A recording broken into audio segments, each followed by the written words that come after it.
complain. You can always complain. It's the English way. True, very much is. All right, I think I should be live on my end as well. All right, that's good. They can see all the weird videos I watch on YouTube. Great. The worst thing is because they banned ad blocker. I have to use my other YouTube account, which has got YouTube Premium, and it's like, bruh, like I can't upload videos and watch stuff at the same time. So stupid.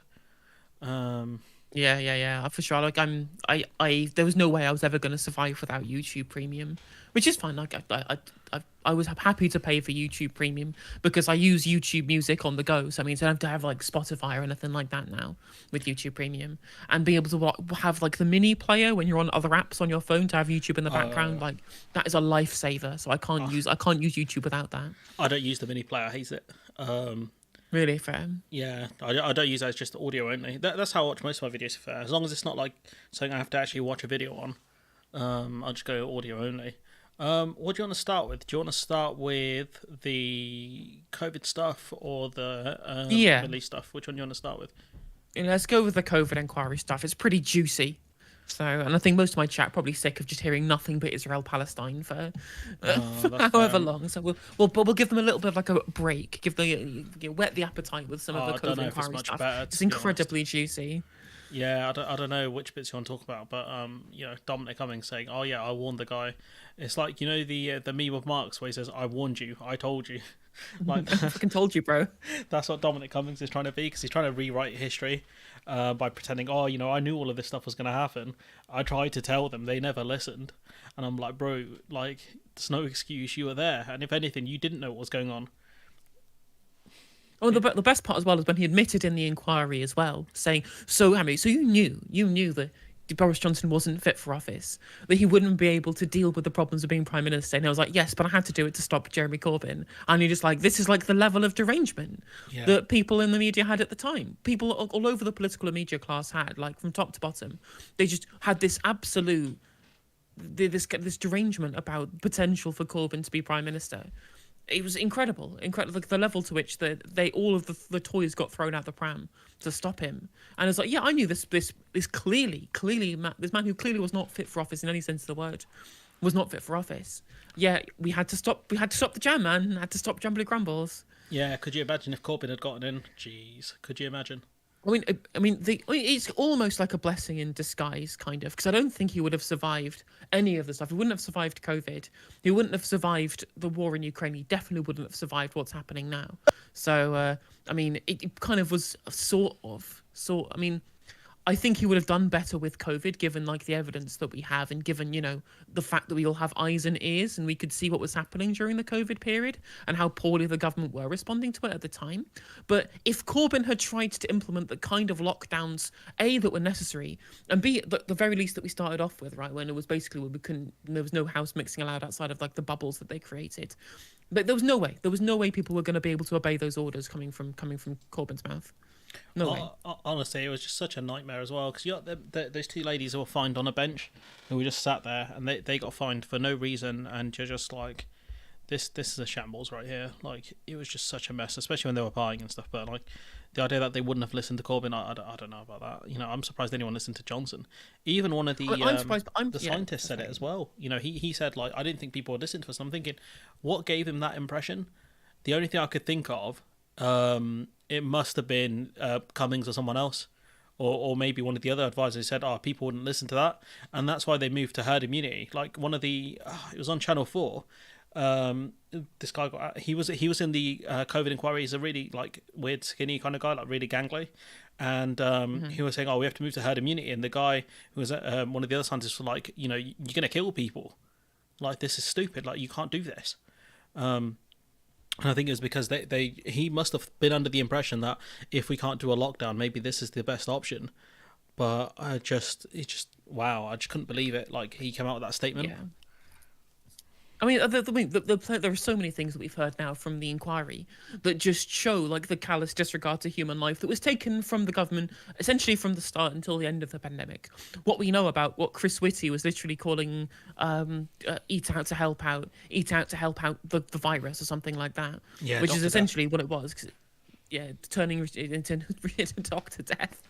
Incredible. And those are the most, honestly, the most absolutely deranged thing that I've seen out of all of the inquiries was this bit from Boris Johnson just admitting that he was happy to let for people to die. Like someone in my responses was saying, "I'm sorry, you can't just call out Ian Dunt for saying that the Tories aren't like genocidal monsters." I'm like, we have the evidence here already showing that Boris Johnson believed that we could let old people get COVID and make them accept their fate, so young people can get on with it. There was this whole thing where essentially for the entirety of the pandemic, they were treating the economy as the thing that needed to be saved rather than people's lives. So any mitigation of what was happening was mitigation to save the economy, not mitigation to save lives. And I was like, yeah, he literally said we should let old people die. So this is unreal scenes that were from everything that's being said here. And on top of that, he also said, so something else that he said that was incredibly ridiculous from the inquiry, which is this statement as well, which was that a second nationwide lockdown because the median, they said they ruled it out because the median age of those dying is 82, which is above life expectancy. So Boris Johnson thought that meant that if you got COVID, it means you would die later. And so you could extend your life by getting COVID. Literally, this is above life expectancy, so get COVID and live longer. It was a direct quote from Boris Johnson. Unreal. Yeah, I think I'm looking at that now. The median age is 82 to 81 for men, 85 for women. That's about. Yeah, I'm looking at the thing you're talking about now. To be honest, hardly anyone under 60 goes into hospital, which is bogus. Because the idea is you either live or you die, but you can get things like long COVID. I said it at the time because I was doing videos at the time. We're going for the Ivan Drago strategy of if he dies, he dies. Is honestly just absolutely bizarre. None of the other countries went for it either. Apart from, I think some of the American states kind of did. I don't know what the hell was going on in New York with Andrew Cuomo, but I'm telling you, I think we were one of the few countries that did it. Sweden did it, but did it like differently. But even then, they still had massive problems, and they have much better healthcare. They have much better healthcare than we do. And also, Sweden could kind of get away with it because they have way lower population density than we do, right? Most of Sweden is just empty space, whereas we are not like Sweden in any regard in that kind of sense. I was going to say as well, what was I going to say? Oh, so we talk about the herd immunity stuff, and you were saying, no other countries did this. When they were still on like the policy of herd immunity, right? Up until the 11th of March was when Dominic Cummings said that they were still talking about herd immunity. And he was thinking to himself at the time, it is going to be like a 1914 era, like mass death event. What have I got myself into? And at the same time as this, right, there were there was people in Lombardy in Italy when like the alpha strain of the virus was like tearing through the population, just killing loads of people. And there were people sharing houses with the dead bodies of their relatives because morticians couldn't deal with the load of bodies that were having to be taken in because they'd have died of COVID at the time. Like that's the position that Europe was in. And the government weren't taking this seriously. I remember people not taking this seriously in the office that I was working in at the time. Yeah. With the call centre that I was in. And I was like, point out, no, look what's happening in Italy. And they still wouldn't believe me. Yeah. They still wouldn't believe me because Boris Johnson was saying this stuff as well. He was saying, I shook hands with COVID patients. I'm like, are you stupid, bro? Like, what's wrong with you, man? Honestly. I don't think a lot of people took it seriously initially because he turned it into a joke. Especially when he's talking about herd immunity with Schofield and the Hollow Willoughby, and I was just like, this is a disaster. This is an absolute disaster. Goddamn, good thing it wasn't a zombie outbreak. Could you imagine? But we had the wrong person in, absolute 100% the wrong person in charge there. I don't know how much better May or Cameron or Sunak or Truss would have done, but Boris Johnson was not the one you wanted in that scenario. Given Sunak's comments that we've seen from the inquiry when he was Chancellor, obviously I think he would have been, I don't think anyone could be as callous, but I think he would have been just as bad. I think he would have been even more happy to sacrifice people for the god of the economy, essentially. Truss couldn't be trusted with anything. May, of all of the last prime, maybe May would have been like the one that you could trust for the pandemic, at a push. But even so, it's all ridiculous. And I would also say as well, on there saying hardly anyone under 60 goes to hospital, 4% or whatever. And I'm like, okay, like even without long COVID, 4% is still a fuck ton of people. Yeah. Yeah, no, I think, mate, I think Project Cygnus happened under May. You know, the pandemic test. Hmm. Yeah, she didn't do much after that. I don't know. I wouldn't have had any faith in any of them, to be honest. Could you imagine David Cameron in the No, I draft? mean, absolutely not, Yeah, absolutely he not. probably I would mean, have we already resigned. know from we already know from the inquiry that the reason why the NHS was so fucked is because was it Cameron and Osborne that cut back on all of their funding for the necessity of being prepared for a pandemic, right? I think so. Only Gordon Brown was the last one to add to the stockpile, I think. So we were relying on stuff from over a decade ago. Like Cameron didn't do it. May didn't. Whoever else, Johnson was after that, wasn't he? So yeah, it was just Yeah, it's just this whole thing of sending me a few people. It's like, bro, have you seen the state of the NHS? Every winter there's a crisis. yeah, yeah, absolutely, absolutely, every single time. No, Um, it's not a Trying to surprise. find I mean, and it stands to reason, given what we've kind of intuited ourselves from the response, that the best part of the COVID inquiry really was the time when Dominic Cummings was getting questioned, and he was asked if his language of describing the people in government as fuck pigs, cunts, morons, and being shit That's at you their jobs, demonetised. right? Hmm? Say I goodbye mean, to almost, it's, goodbye to monetization. oh, no, I mean, I don't monetize the live streams anyway. I mean, I don't the ads system on YouTube Live is really bad, so I never monetize the actual live streams themselves. I just monetize from like fan funding and then sometimes ads on the actual segments themselves. But so Dominic Cummings had used all of that language to describe the people in government, correct language, of course, given what we know now.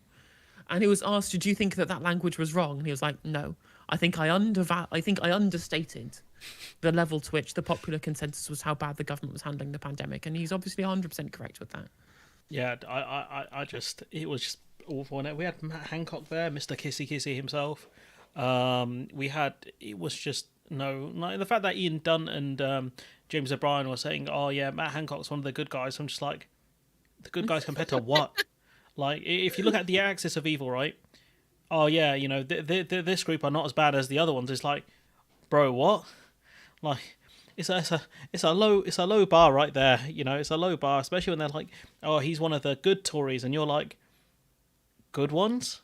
Like you can have less I bad ones, mean, but not good ones. I mean, that's where the kind of the crux of this argument is, like the credulous nature of our naive liberal press in this country. Mostly, I think, because they've been to garden parties and media events where they've shared drinks with conservative ministers, don't just quite realise just how like inhuman the ideology of these Yeah, people are. Like they want to believe that the people that they've spent their time wanting access for within Westminster, they wanted schmoozing so they can get like the in on all of the leaks to be able to print in their papers, right?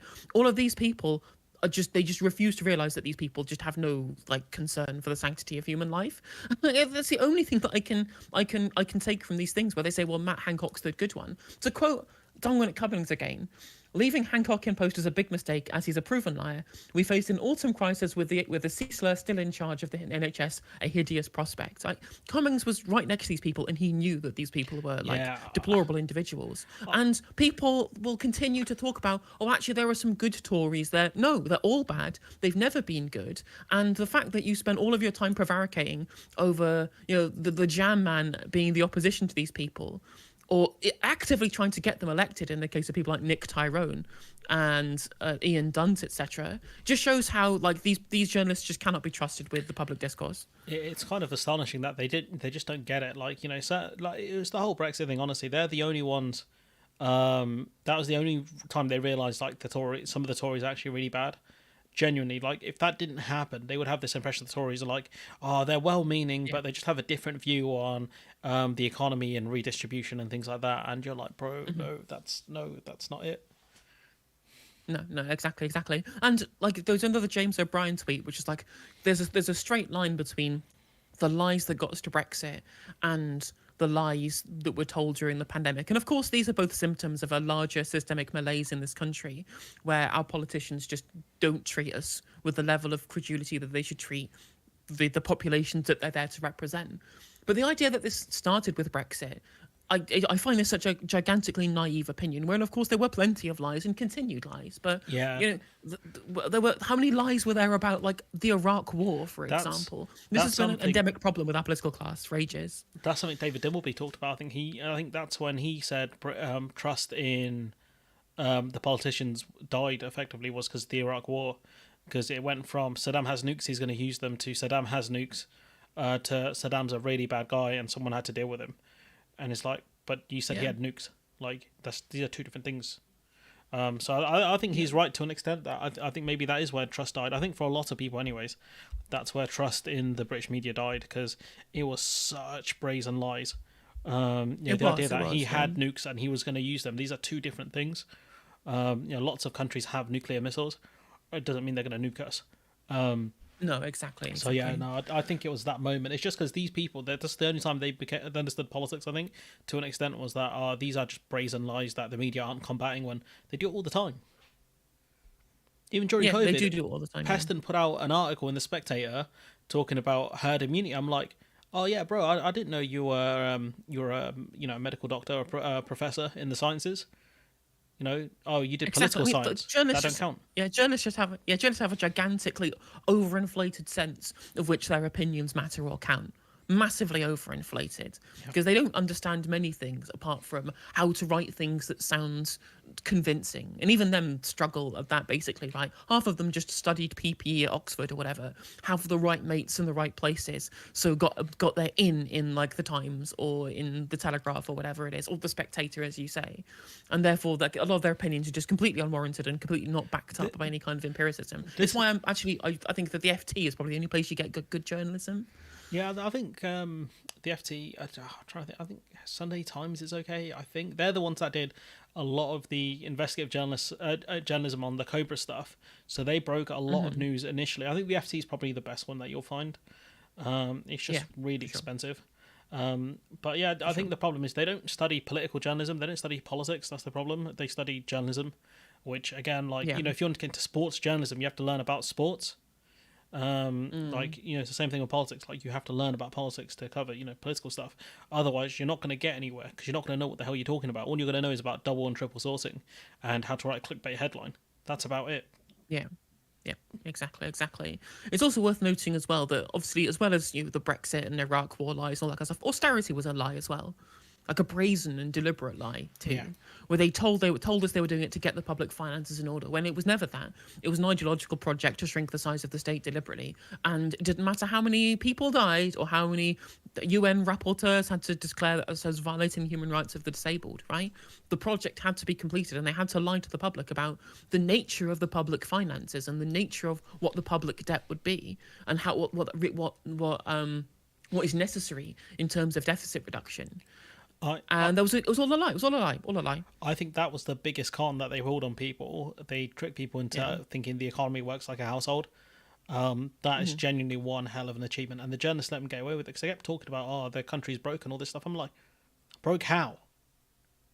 Like, our debt to GDP was around 30%. I think it was around 35%. Now it's 100%. Like, so how were we broke then, and now we're broke now? It doesn't make sense. And also, like, even during that period, the debt to GDP ratio continued to increase, right? At no point any of like the austerity period did the debt to GDP ratio ever drop at all. It was never questioned. It was never questioned by anybody. And it got to the point where 2017, there was this great debate in the run-up to the election, which had, I say great, it was a terrible debate, but it was really enlightening as a debate, where you had Evan Davis interviewing Chris Philp as Chief Secretary of the Treasury and Mariana Mazzucato, the economist, right? And then Evan Davis and Chris Philp are having this separate conversation about what we need to do to reduce the debt, the deficit, or reduce the national debt. And Mariana Mazzucato's like, this is all like nonsense, complete nonsense, right? Like the problem is what the debt is, how we got to the debt in the first place, what's happening to the broader economy, using the debt for good ends. Yeah. And then they're both looking at her like she's mad. because there was just this entire consensus based upon the fact that the journalists don't know anything about economics. And we know this true, right? We've seen the BBC's internal report about their own journalists not understanding basic economics and how that's essentially created a false impression to the public about the nature of government debt, about like the nature of public spending, etc., etc. And they've reported on themselves, and they know that they're misinforming the public. Yeah, this is what I mean. Like they don't study, like they don't have proper teams apart from Newsnight, which do very good work. A lot of the time, I think the rest of them, because I think they've got Ben Chu, who's got an economics background, like an actual economics background. He seems pretty good, but apart from Newsnight, there's not. They're just kind of journalists who have done stuff at university, and that's about it. I think that's all it is. Like, well, I don't know what the hell Laura Kuenssberg's credentials are. Genuinely, I've no clue what gives her, what reason she has to have her own show and do interviews, given she knows nothing about most things. I do find the funniest thing is about this whole COVID inquiry was, I think the stuff where Cummings is like, yeah, I could basically tell Laura Kuenssberg and Robert Peston whatever I want and they would print it. And I'm like, okay, so you're not journalists then. You're press officers, really. Do you know what I mean? You're just going to print. Yeah, you just print whatever they put out. And I've seen that in like sports and stuff as well, where certain sports companies, they'll do that. They're just like, oh yeah, just print this if you want access. But it's just kind of funny, like it just fully kind of exposed that they would just print whatever Cummings said. Because I think there was a bit where Robert Peston, he talked about one of the leaks that came out, and he goes, "Oh yeah, this isn't from Cummings, because if it was from Cummings, I wouldn't have to double check it." And I was like, "What?" I was like, "What? You just take everything he says, like, on God, like, yeah, like, do you know what I mean? Like, it don't make sense." The only other highlight I've seen was the from the inquiry, the select committee hearings when he did the Spider-Man reference. I was like, okay, we peaked as a country, and then someone actually physically made the meme, and I was like, yeah, this is over for us, and we've peaked now. Nothing can beat this moment right here. Because I remember I told my friend, right, someone in politics referenced the Spider-Man meme. He goes, no way. So I sent him the clip, and he was like, this is fucking shambolic. He was like, it's over for us. It literally is over. So it's incredible, like the level of like the frankness of which Dominic Cummings just described, like the level of incompetence and the level of just like cat-handedness the entire thing was carried out with. I think was another outcome of the inquiry that we've seen was the fact that people essentially got to the point where Carrie Johnson was the one in charge. Boris Johnson didn't want to speak to the press. He didn't want to leave his office, right? He essentially cared more. We've heard this as well from, I think it was from John Cain, saying, or is it Nick Cain? I forget his name now, saying that Boris Johnson cared more about what the Spectator and the Telegraph thought than what the actual effect of the policy was. It might have been Lee Cain. I think that was one of the guys who worked there. Lee Cain, yes, that's the one, yeah. You might have merged two names together. I've done that before. Yeah, it was kind of. Do you remember, like, they briefed, like, Cummings was briefing against Carrie, saying she calling her princess nuts or something like that, and I was like, guys, this is serious. Like, this is genuinely serious. Like, I don't get what you're doing. It was just a wild time, honestly. The whole thing, wine time Fridays and whatever else was going on. I was like, you guys are the biggest bunch of losers ever. But it was just there was no organisation. Nothing good was coming out of there. And I think we dealt with COVID the worst out of any developed country. I don't know who had a worse per capita death than us. Is there anyone that had a worse death? Was the United States worse than us? I don't think they were. Not per capita. They're pretty bad though. They're pretty bad. I don't know if they used the same kind of methodology that we use, because the state of New York was completely fucked. The state of New York, like they were putting people in like refrigerated vans and whatever, because there was no space. Like, you know how we sent people back into care homes. I think Andrew Cuomo did the same thing, where he was basically pushing people back into care homes, and they're just spreading COVID everywhere. So I guess the only guy who would have been worse than Matt Hancock would have been Andrew Cuomo as health secretary. We were 19th in terms of deaths per million. 19th.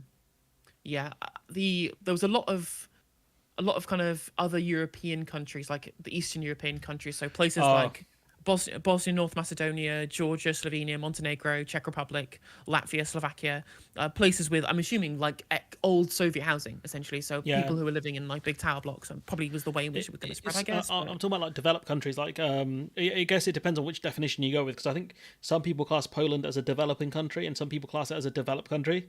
But I think out of like most of the, I guess the G7, I guess would be the easier way to describe it. I think out Oh of yeah, the G7 we had. actually both the G7 and the G20 we were the worst. Yes, Yeah, let's go. We beat we the were. G20. Yeah, We're world yeah. So beating. actually, although yeah, so you look at the US was 3.3, 3,360 deaths per million. The UK was 3,416. So it's basically the same between the two of us. Yeah, nuts. Like, do you know what I mean? And the thing is, like the difference between us though is that we're an island, right? We could have locked down the borders immediately as soon as we Yeah, heard, right, that Lombardy had bits and pieces where morticians couldn't deal with the number of dead people. We should have been closing all of the borders, right? This is the first and only time that you'll hear it on the No Justice MTG channel, right? The only time we should have fucking closed down the borders, right? Put a pulled up wall the up, drawbridge. not let anybody in. Yeah, put up the drawbridge. Do what Australia and New Zealand did, where if you were coming into the country, you had to quarantine for 14 days in a hotel at the Yeah, airport. You're not coming into the population whatsoever, and we will guard you and force you to stay there. That's what we should have done immediately as soon as these things were happening. yeah. Like as soon as Italy fell, it should have been a big thingy for us. But we were just saying, oh, it's Italy. Their basket case. Who cares? And then it hit us, and we're just like, oh shit, this thing's real. Like we didn't take it seriously because we saw ourselves as better than like the other European countries. And as soon as it came here, we were cooked. Like 100%, we got cooked. And like to have the worst Yeah, record in the G20 is nuts. Like that is one hell of an achievement because he kept saying we're world beating in this and that, and he's not wrong. World beating in we deaths, probably sure world beating in are. cases, probably world beating in Yeah, long COVID. Honestly, because I got it and it completely fucked me up for like a whole week. It just took all my yeah. energy. Like I wasn't even like I think I had a fever or high temp, but it just took all the energy I had. And I mean, we're seeing the long term consequence of this now. Like we're seeing this already in the amount of people who are out of work long term because of the impact of the pandemic, right? Because of our failure of our government to protect these people. Yeah, they talk about saving the economy. Yeah, you've done fuck the economy now, right? yeah, they goofed it. Productivity is half of the problem when it comes to having a strong economy, and our productivity has been massively hit by the fact that loads of people are retiring early, loads of people are off sick permanently because we failed to protect them from the fucking pandemic. Yeah, honestly, there was a nurse who called into LBC when Javid was on, and she was Yeah, just saying, I got long COVID because you guys didn't give us enough protection, and now she can't work. Like she was a nurse, she worked in A&E. Now she can't do that. There were like lots of stories in the BBC where they talked to people who had long COVID, and they couldn't neither can't work as I think one dude was a lorry driver. I think the Welsh council or government were trying to help him kind of get back into work, help him recover. But without more state support, it's just not going to happen. Like an illness that can exactly. fuck up your lungs, like what? How are you supposed to even deal with that? People lost lung capacity, like permanently lost lung capacity, because of it, and like that's the problem. Like they were like, oh, you either live or you die, but it's like there's a lot more nuance with illnesses. Like you can end up with life altering problems, Exactly, and exactly. I think that's what's happened. yeah, it's emblematic of how neoliberal types just don't understand like broader economic trends. Like they work off this mantra of marketize everything, private sector involvement equals good, and they never bother interrogate any of the externality to anything that they believe ever, right? That's a big problem in the way these people would have viewed how the approach to the pandemic, where they can't fundamentally think about like the broader economic implications of the defunding and the defanging of the health service, of the continued. They say, "Oh, well, the private sector will be able to take up any shortfall." Well, people have no money because you've also shorted people's money on how much money they actually earn anyway. Whilst they couldn't even go private, and even though it's not even extra capacity, it's just skipping the queue because all of the capacity for both staff and facilities, the vast majority of that is already in the NHS anyway. Just sometimes people go private on contract through agencies essentially. And they just don't understand that by removing all of this stuff, all that they do is fuck over the economy in the long term, right? It's the epitome of short-term thinking and having to pay more for it down the line. Well, we don't want to have to spend money now fixing the schools. So, 8 years later, the schools start collapsing. I have to spend more money than we would have done to fix them by building new ones, right? It's all the failure of neoliberalism, like writ large. And the pandemic is the ultimate. It's the ultimate negative externality because it's all about not just having the right state response to keep people in work, keep people safe, keep people healthy. It's also the fact that it requires huge amounts of planning and preparedness that you can't ever prepare for if all you care about is efficiency, if all you care about is the amount saving money now. Because as soon as that pandemic hits, right, all of that money that you would have spent would have paid off. Yeah, It's the same thing that happened with our with the shipping industry during the pandemic, where they all worked off like maximum efficiency, people moving in and out of ports with immediacy, which all got completely fucked over by the fact that we had to have more checks in these ports, which led to queues of people waiting to deliver all of the goods that they were dropping off during this crisis, right?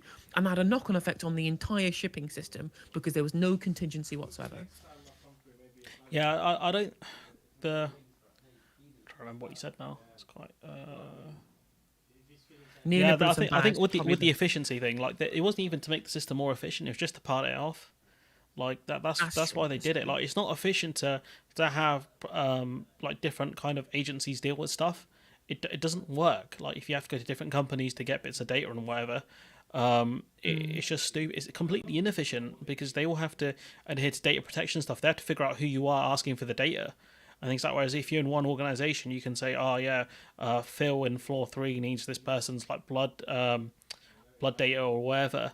Because person's going for a blood test next week, they need to see what the differences are. Whereas if it's from a private company, you have to contact, like they're going to be like, oh, who's Phil from 3rd floor? Like whose man's is this? We don't know you. So it's completely inefficient to do it. It just makes people money. Like that's it. Like there was a doctor who goes on ITV, Asian lad, where he was talking about like by privatizing the diagnostic centers that Sunak's trying to build. He was just saying like what will happen is they'll take all the easy operations and all the routine stuff, and they'll just leave all the hard stuff for the NHS. That's all that's going to happen. And so those doctors who need experience doing routine operations and things like that, they won't get them. They'll be left with like the complete the triple bypass or whatever the hell it is. And they'll be like, oh yeah, it's my first operation. It's like, good luck, buddy. This guy's got had a heart attack and like he's gone. Do you know what I mean? Like you're gonna have to try and open that thing up. It don't make sense. I'm telling you, like it's just it's inefficient. It's just designed to make money. That's all it is. Yeah, exactly. It's all about palming shit off, right? It's interesting how GB News talk about the failure of the NHS all the time, when the hedge fund that funds them have $500 million worth of private healthcare investments. Yeah. We should talk about the failure of GB News. They're struggling anyways. I mean, one would hope so, right? That's why do you think Paul Marshall is desperate to buy the Telegraph and the Spectator, right? Yeah, maybe that's not another discussion point. The failure of GB News for a different day. But maybe they need to be more efficient. Maybe they need to look to the private sector more because clearly they're not doing it. I think there's another quote. Actually, that's it. True. There's another quote that I have in my bookmarks from the COVID inquiry. And this is what Lee Kane said about their approach to the free school meals, right? Where Lee Kane said to Boris Johnson that I don't think hungry children is the place to start. This was when the PM had rejected Marcus Rashford's campaign for free school meals because he found public spending was too great. Kane points out no member of the cabinet at the time had ever received free school meals. They didn't, in his view, understand poverty. And that's the thing. That's the thing, yeah? God damn. It's just these people they have not only do they have they don't appreciate the lives of people who don't live inside of their Eton incredibly privileged, silver spoon bubble. They're also idiots, right? They're also just complete morons who just had no idea what they were doing. There's no empathy or anything there, and that's one of the problems. It doesn't. It's moronic. That's the problem. Like they don't understand the importance of free school meals, and like they got a private company to give out the meals, and it was like an apple, a sandwich, and like an overripe banana. And I was like, big man, you're taking the piss now. That costs £30. Like really? Okay then. They're just taking the piss, and that's what I was saying. Like, there's a private company who did it. They were paid £30 per parcel, whatever it was, and they gave you about £2 worth of stuff. I think they even portioned out like some of the fruit or something that was in there, and you're like, what? It's pathetic, and it's just every time this happens, when you subcontract out to like a private company rather than having it done like in-house in the public sector, because not only then you having to pay for like a bunch of different kind of distributive costs, right? That the private sector doesn't want you to have, doesn't want to pay for themselves. On top of that, you're also paying for the profits of whatever private subcontractor that you're paying for, like whatever they're doing to increase their share value. And on top of that, you're also paying for all of their executives that are doing this as well. Yeah. When if you just had a department that was state run, you would not have to pay for any of this shit. Yeah, I mean, do you remember the whole Carillion thing where all they would do is get government contracts and they would just outsource it, and they went bankrupt, I think, in 2017. There were loads of that was a big story because everyone was like, who's actually going to carry out the work that Carillion were contracted for? It's like, why can't the government do half this stuff? Like, why do we have to Yeah. rely on the private sector to do any of this? It doesn't make sense. No, it really doesn't make sense at all. Doesn't make sense at all. I'm trying to find some more bits and pieces from the inquiry. Yeah, Also, Rishi Sunak blocked financial support for people on low wages. Patrick Vallance wrote, the Chancellor of the Exchequer is blocking all notion of paying to get people to isolate, despite all the evidence that this will be needed. I'm unsurprised about that.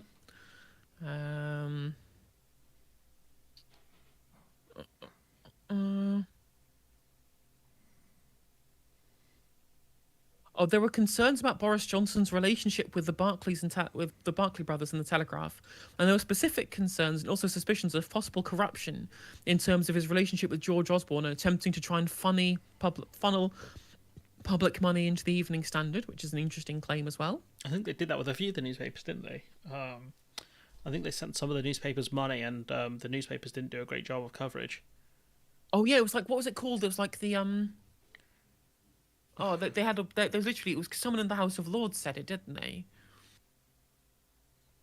You got this. It was the bung. It was going to come to called the bungs, right? Like the press bungs that they yeah. had.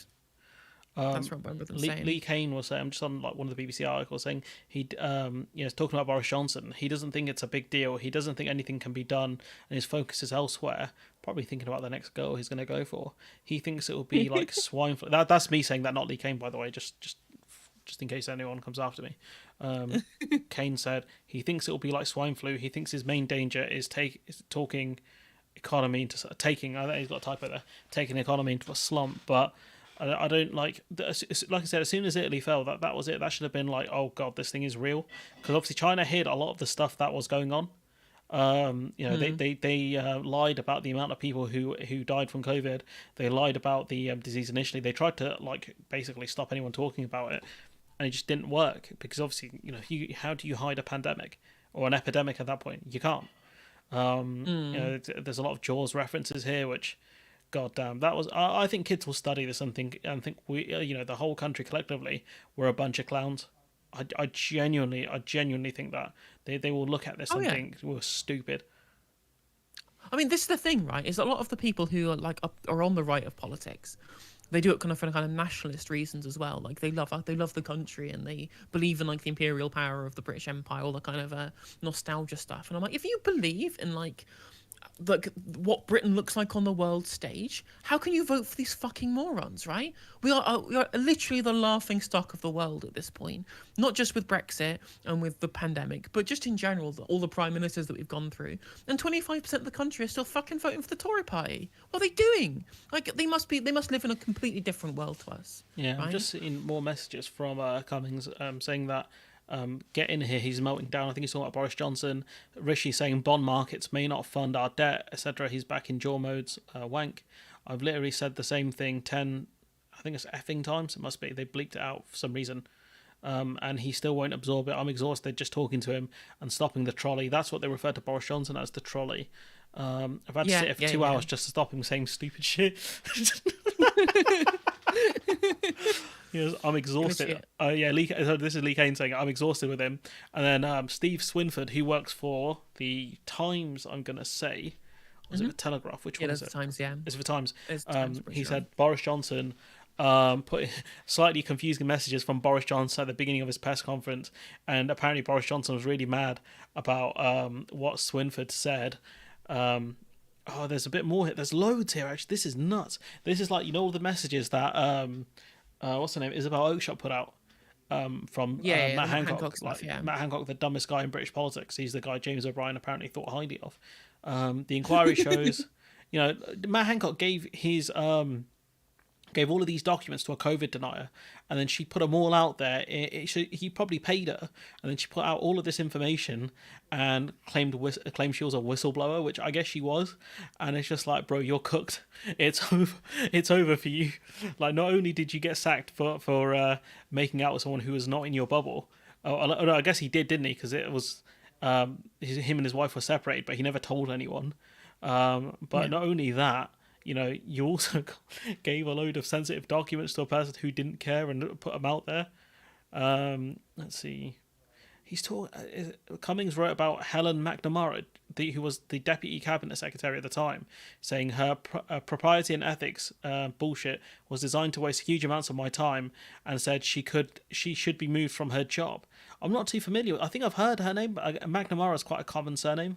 Cummings said, "I'll personally." I don't remember this person specifically. Oh, do you know what else he said? Goes, Mr. Cummings said, "quote I'll personally handcuff her and escort her from the building," end quote. And using highly offensive term, he used the C word, referring to her questions as dodging stilettos.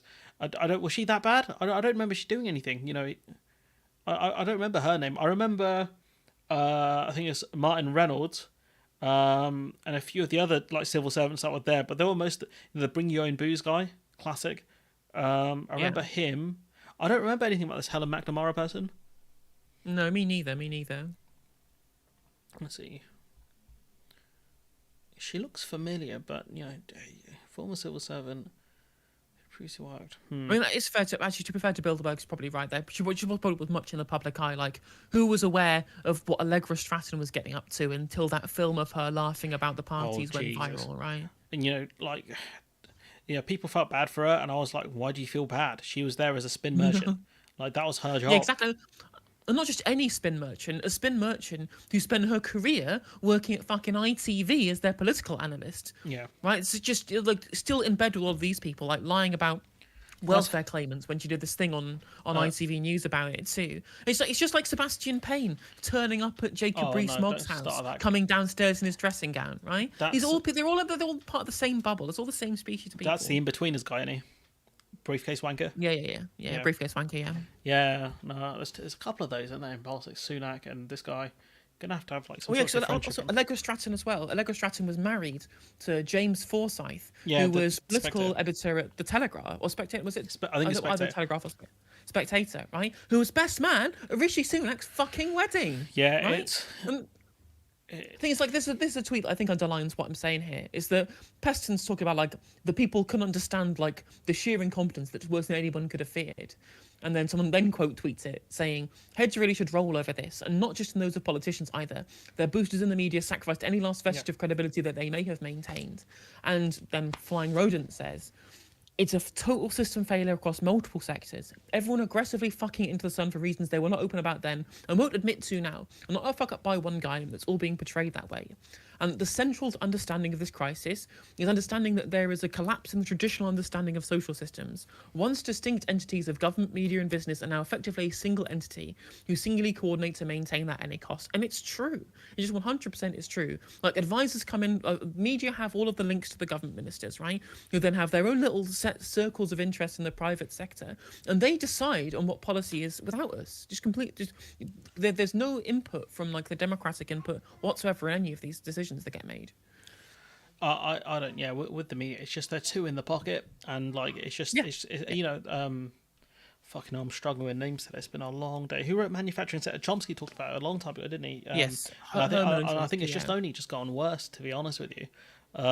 Like, it's not just the senior editors; it's a lot of them that are just who just put out the most stupid statements that politicians give them, with minimal fact checking. Honestly. It's just, why do you have research teams? What's the point? Yeah, exactly. It's stupid. I mean, they find it so they can find something that Jeremy Corbyn said 20 years ago and print out of context to make sure that Boris Johnson gets elected.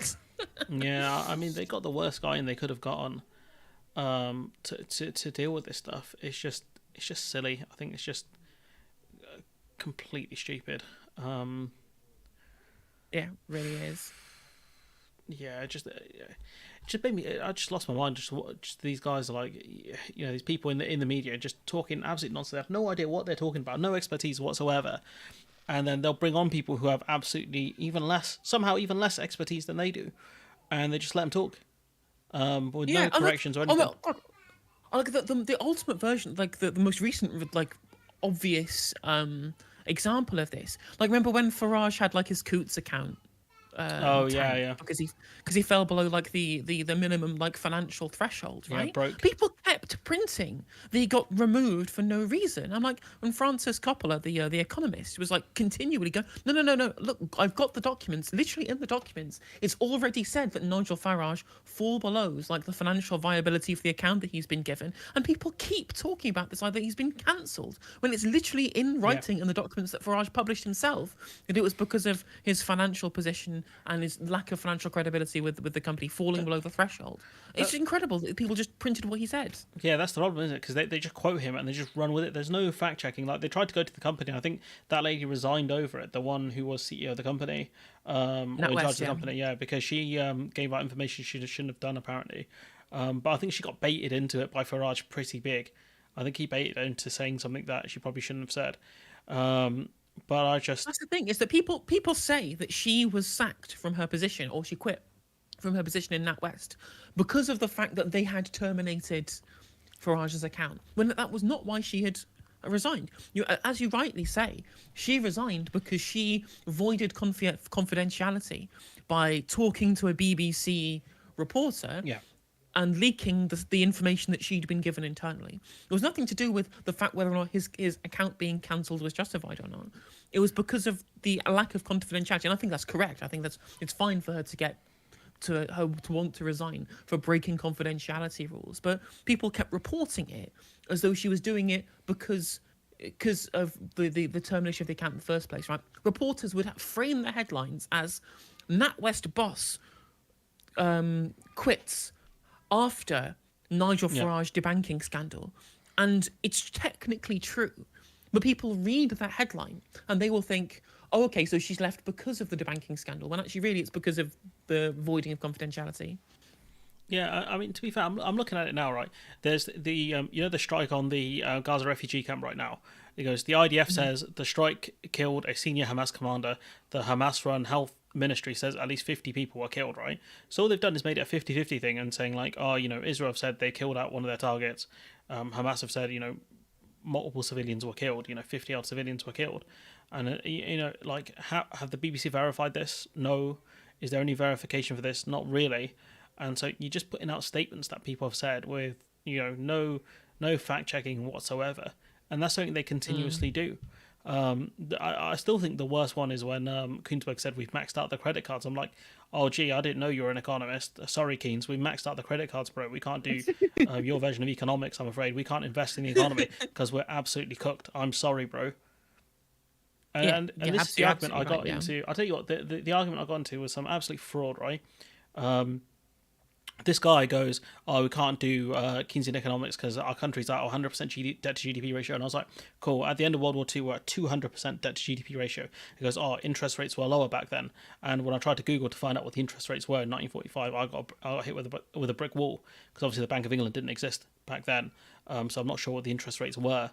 But I know we borrowed a shit ton of money from the Americans to create the NHS. And even then it wasn't perfect because we couldn't get dental and eye care. But to be fair, as it is now, or as it was envisioned, I will take it, even without those two, because it's a lot better than the system we had before. But the idea that we can't borrow money, like, oh, it's maxed out, sorry, bro. It's like, oh, yeah, we want to defeat the Germans, but the bond markets just won't allow us to borrow the money for more Spitfires. Sorry, guys. As long as you can convince the market that the money that you're fiscally expanding into will be spent on things that will lead to economic growth. You have a competent and salient plan as for the continuation of that additional debt, right? Yeah. There's no chance of these things happening. But like the reason the way Liz Truss did what she did is that she gave no predictions of how any of her like bullshit Laffer curve economics would have led to anything other than a downgrading of the UK's credit rating, for example. Yeah. And then even then, like, we could just engage in more quantitative easing to increase the value of existing bonds within the market to ensure that we wouldn't see gigantic spike in gilt yields or whatever. Like, of course, there's going to be an increase in gilt yields anyway, just if Labour get into power usually, because there's just this kind of natural reaction. But that would have been cooled as soon as the actual plans had been actually executed. Just one final joke on this one. Churchill saying, "We will fight them on the beaches if you buy these government issued bonds." But yeah, I think the whole it's what pisses me off most about the trust thing. So like, oh, Liz Truss tried to make unfunded promises, and that's why the economy tanked. Is like, no, these were funded promises. They were going to be funded via borrowing. Like, that's how they were going to fund it. Like, these aren't unfunded promises. That doesn't make sense. She was going to borrow the money for the tax cuts, therefore they would be funded. The problem is they were like, how is this going to boost the economy? And she said, trust me, bro. And then she blocked the OBR, her and Kwarteng blocked the OBR forecast and everything else, which are meant to come with the budgets. And everyone's like, I don't know, bro, isn't that voodoo economics? And she was like, oh, shit. That's basically what happened. This is the stuff that George H.W. Bush said is nonsense. Voodoo economics. That's what he said about it. And that's what it is. The idea that you give tax cuts to the rich and it grows the economy doesn't work. We cut the tax rate from 50% to 45%. Damn, the economy grew loads. Oh, wait, it didn't. They just sold off. Exactly.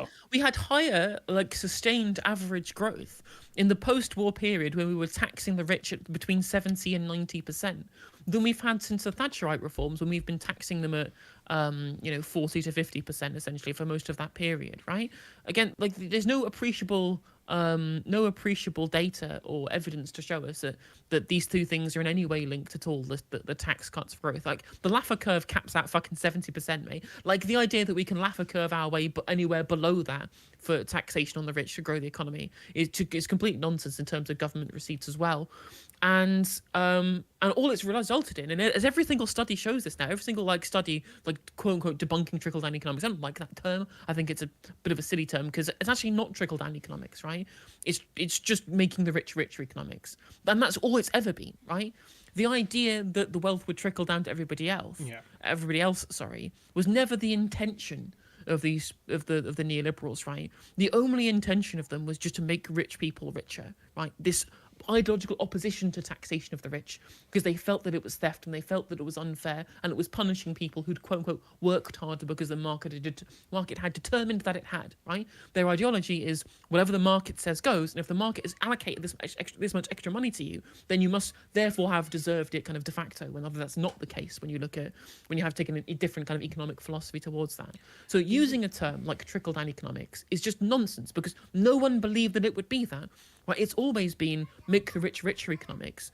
It's just been phrased differently. It's been kind of lied to us about what the actual intentions were in the first place. Even with the markets, the idea that the markets value hard work and all that stuff is complete bullshit. The whole FTX thing kind of brings it out. But I was reading about the Enron scandal, because someone told me it's actually a massive deal. So I was reading about it, and what happened was you had these guys who fraudulently increased their accounts, not through any hard work but complete fraud, right? And then you had another guy, a short seller, who bet against the stock and then was involved in putting out a story saying that Enron stock is overvalued. And so it's that's market manipulation, is it not? 100%. And that's what I mean. This is the stuff they get away with. The idea that the market determined March is crazy. You look at these cryptocurrencies that pop up out of nowhere, and then they're worth ridiculous money, and then they get rugged. It's where's the intrinsic value in that? There isn't any. Did this currency work harder than the other one? No. So the idea that the markets can determine much in terms of certain things like companies, it's just nonsense. It's all based on faith. That's all it is. Yeah, you're absolutely right. You're absolutely right. Even a company like Netflix, right, who just makes endless losses, there is the belief that eventually it will be profitable and therefore shareholders will make money back. It's that's based on faith. It's not based on economic modelling, not really, because they're not making a profit and they're not scheduled to make a profit for a long time. It's not even, I wouldn't even say it's based on faith. I think it's based upon, I think it's kind of soft market manipulation, right? So much private equity has pumped so much money into these companies that they believe will make a profit at some point, right? So it's a self-fulfilling prophecy where we've already invested loads of money into this. So we have to convince everybody else, or the other parts of the private equity sphere also have to then agree with us on this, because then once we have this kind of consensus idea that this one particular platform or this one particular company will eventually make us returns, will mean that we can never lose money, right? If we just get private equity to pump money further and further into these failing projects, eventually they'll come good, because as soon as one person pulls out, all of us start losing money. And so it's this gigantic Ponzi scheme that only ever filters things upwards. Yeah, and the idea that, someone else is clearly investing in it, I don't want to lose out, so they jump in. That's a lot of the analysis I've seen from the FTX thing, where there was FOMO, there was if this, I think they started a company called Sequoia Capital, where apparently they're meant to be really good at doing investments, and they were saying, oh, if Sequoia were involved in it, we should be as well, because they've obviously done their due diligence, when apparently they didn't, or the allegations are they didn't. And so it's like, oh, everyone else is doing it, so why can't I, mum? That's kind of the argument that these companies use. It reminds me a lot of because this is essentially the same kind of thing that happened with cryptocurrencies, Yeah. right? It's amusing that cryptocurrencies were marketed as like the response to what's happened here, the response to the financial crisis, the response to the in group that allowed to be able to manipulate because they had all of the power, because they had all of those finances, right? Which of course was nothing to do with too much government regulation, nothing to do with the fact that there was a central bank or anything, or a fiat currency, which is what cryptocurrency nerds kind of rail against. It really was about the level of power people with lots of money had, and the ability of them to manipulate the market for their own ends to turn that money into more money. And then the exact same thing happened with cryptocurrency. The exact same thing happened with cryptocurrency. They told us it was about sound money and about power in the hands of the little guy, and exactly the same thing happened with the financial crash. People who had all of the money and all of the power were able to use that, right? Because that's what markets are, right? Giving people power, giving power to people who have money, and taking away power from people who have no money, right? By privatizing things, by desocializing things, by turning everything into a market where things have value.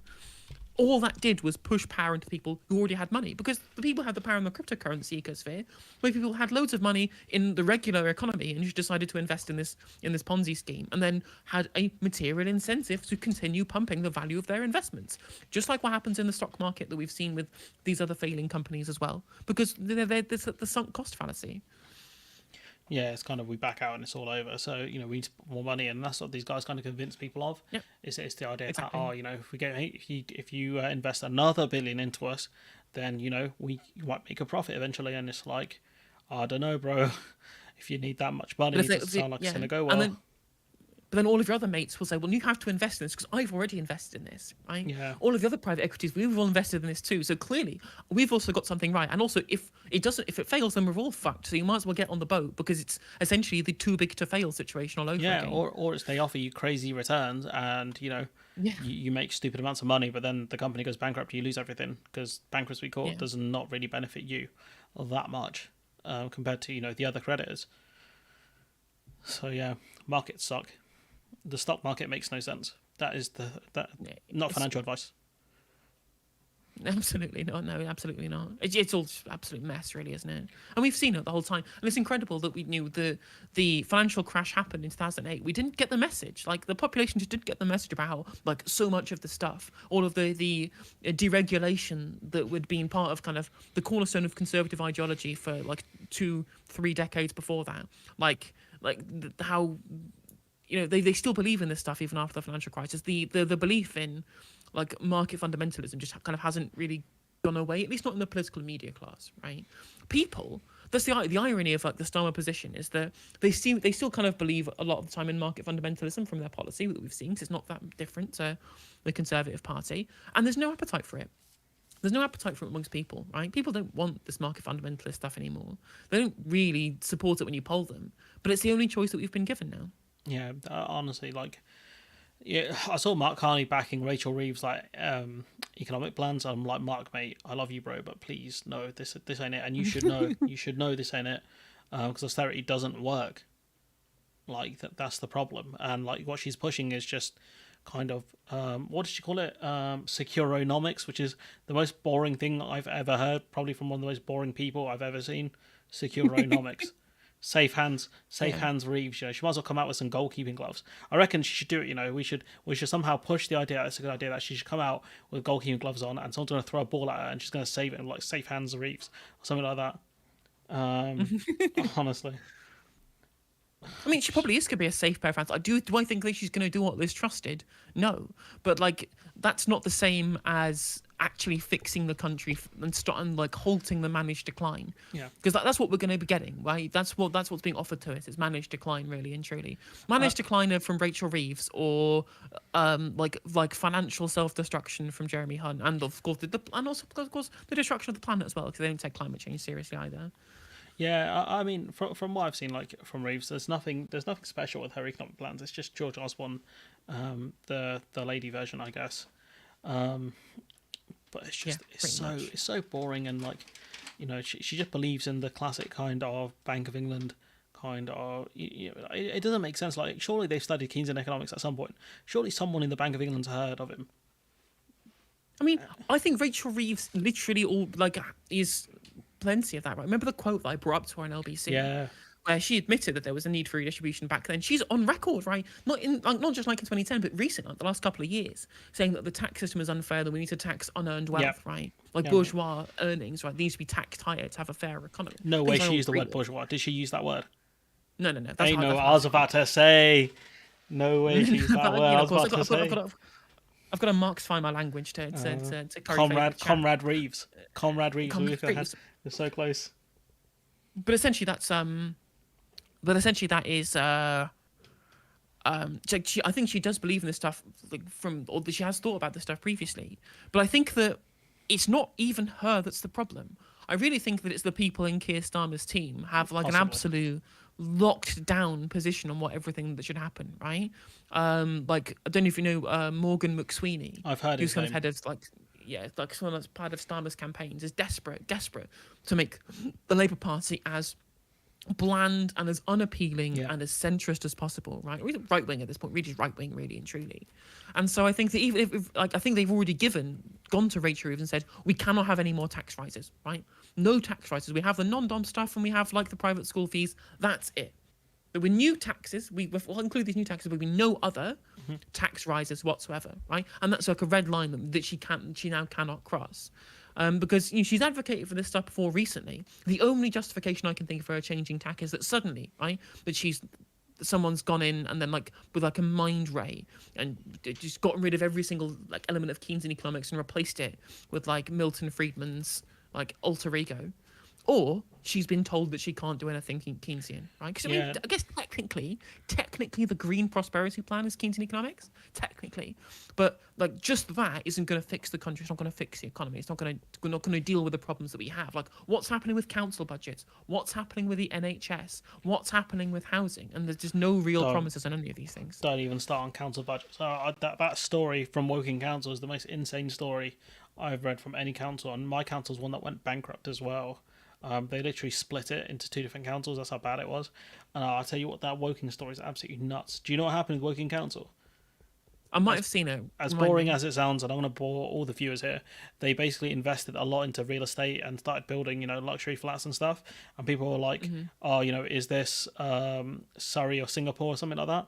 Like they're building loads of nice flats and all this other stuff. But they had no real buys for it.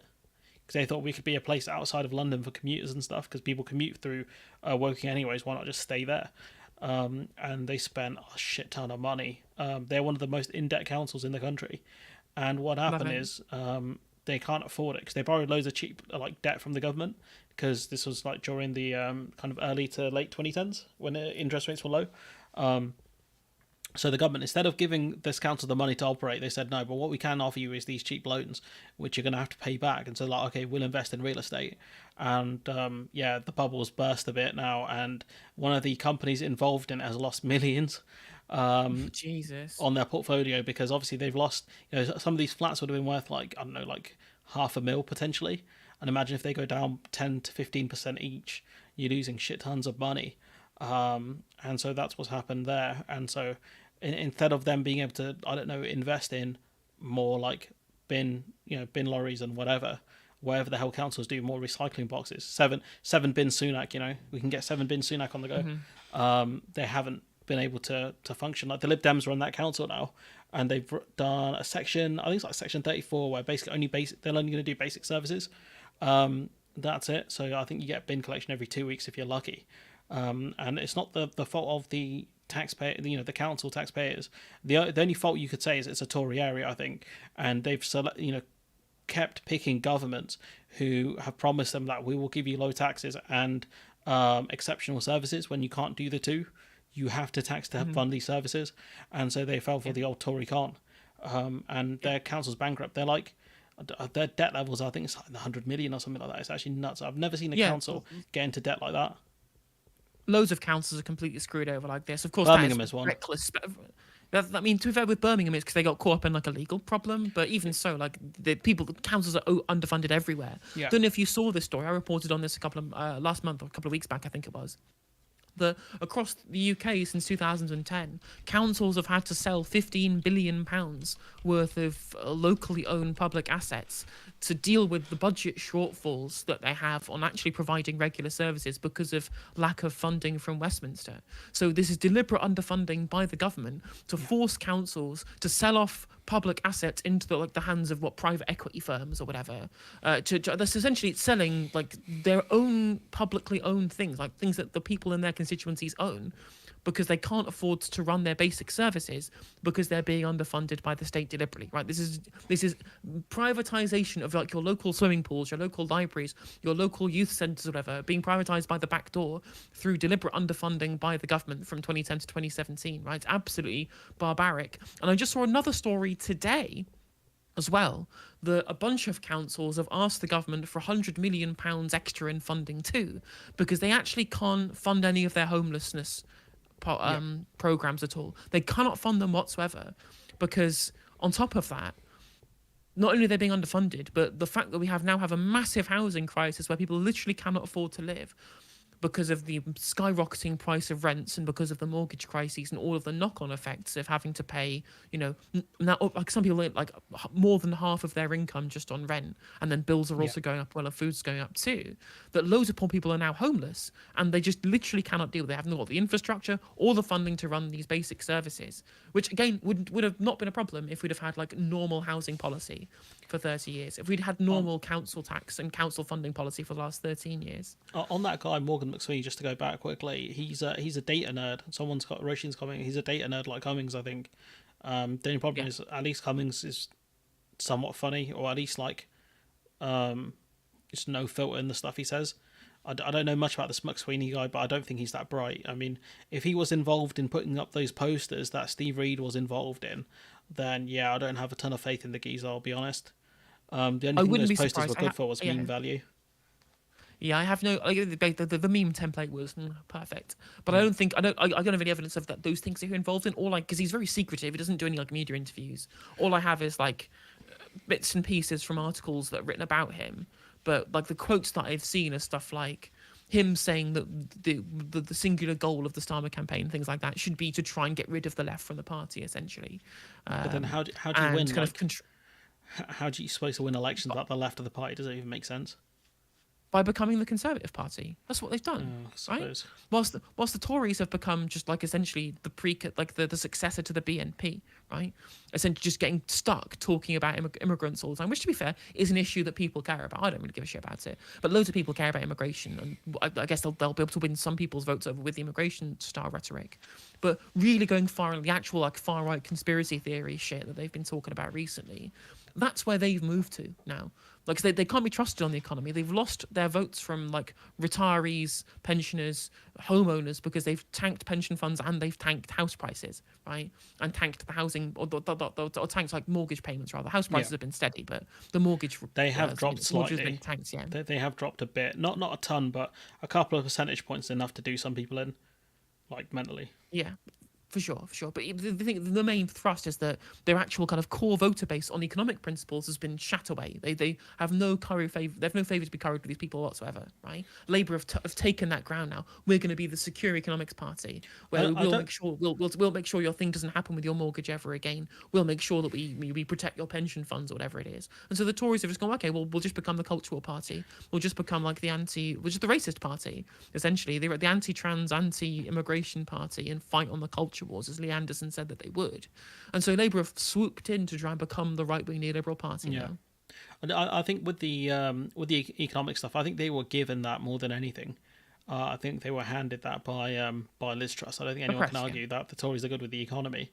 That was a gift. And on immigration, like apparently people see Labour as better on immigration than the Tories, which I think is another gift, because you cannot argue that you're the party of controlling immigration and stopping the small boats when you are in charge with a stonking majority and you've not dealt with either of those. I think when they start asking Starmer about how you're going to get a deal with France when Rishi Sunak couldn't, I think he's going to faceplant really hard. Genuinely, like when they start asking for details, which they will, I think he's going to struggle dramatically, given that he's very bad in interviews. He gives me big Theresa May vibes. I think he might be worse than Theresa May in interviews, honestly, because she doesn't seem that she's that bad in one-to-one interviews, whereas Starmer looks like he's like my cat when there's people in the room and he just wants to get the hell out. Like that interview with LBC was so bad.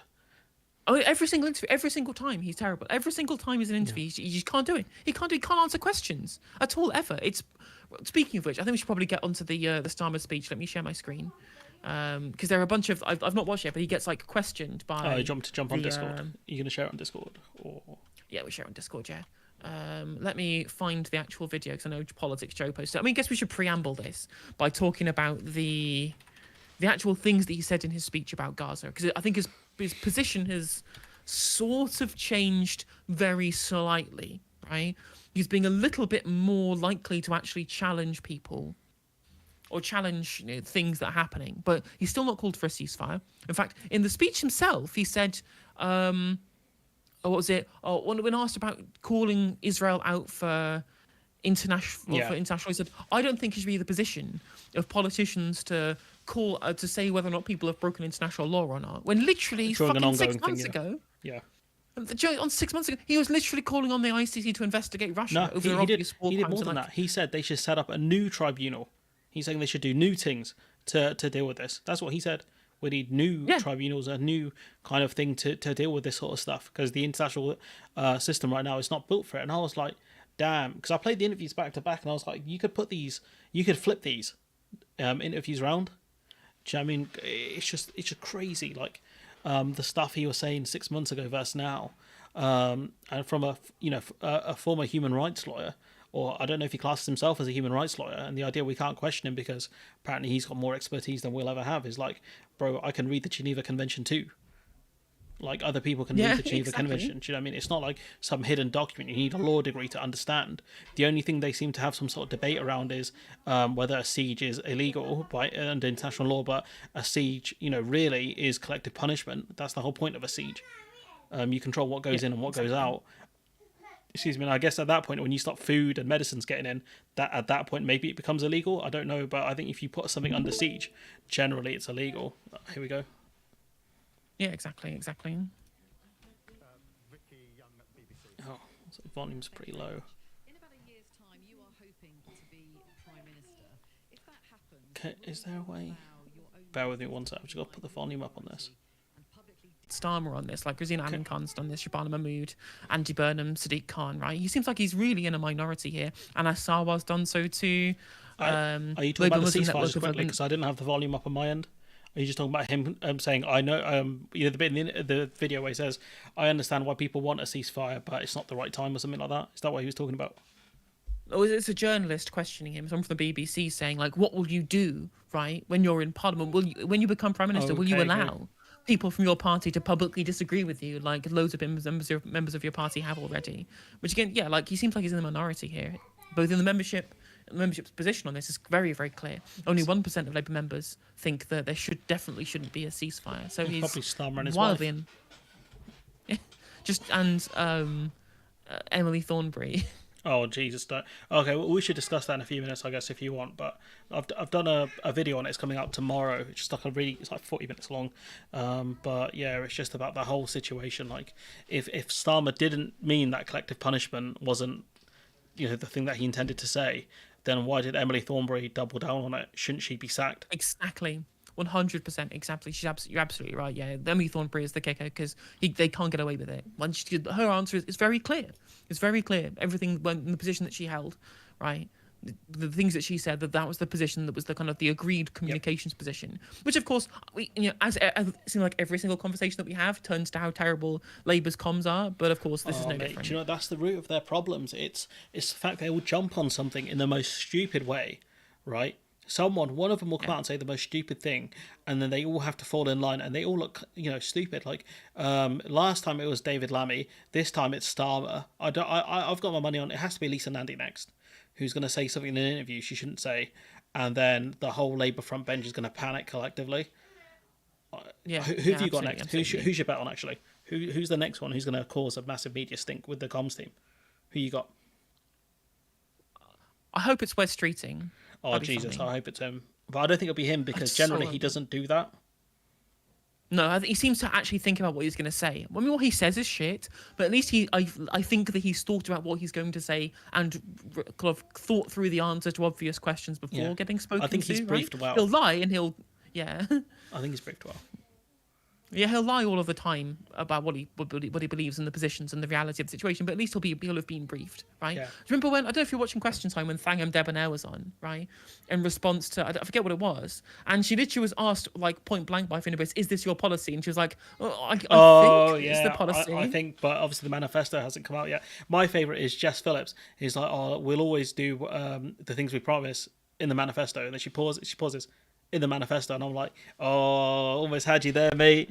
Almost had you there, didn't we? You almost done goof there, because they would ask you a load of questions there. You done goof, kid. But yeah, honestly, do you want to carry on playing the video? Is there anything else you wanna put on? I was going to say we should watch watching him getting questioned by the by the journalist and see what kind of response. Because I've not watched this, my first time reaction. Before I do that, I want to say thank you, Bilderberg, for the 3 gifted subs. Thank you. You're funded by the Bilderbergs. I'm indeed, yeah, absolutely. Give me one sec, let me put this on my screen. Look, collective responsibility is really important. There's no doubt about that, as is unity. And what is really important in answering this question and addressing this point is to understand what is driving people at the moment. I think it's impossible for anyone to see the suffering that we're seeing in Gaza and not feel compelled to try to do something about it. And that's why I said in my short speech that I understand why people are asking for a ceasefire. But equally, I do not think that a ceasefire now is the right way forward for the reasons. You remember, this was a question that he was asked about whether or not he would be happy with people dissenting from his opinion when he's Prime Minister, right? And he's so far not answered the question. Yeah, I mean, I didn't hear what the question was, but because I had my volume was low, but I genuinely don't know what he's trying to answer. Like, this classic politician, you answer the question you want to answer, but this is kind of embarrassing. I think he's not even answering a question here. It's just words. He's just saying words. None of this, all of this is meaningless. I set out. So there is unity here. I'm obviously engaging with my front bench. Did you see? Oh my God! Did you watch Sunday with Laura Kearnsberg? Did you watch it? No, was there anything interesting on there?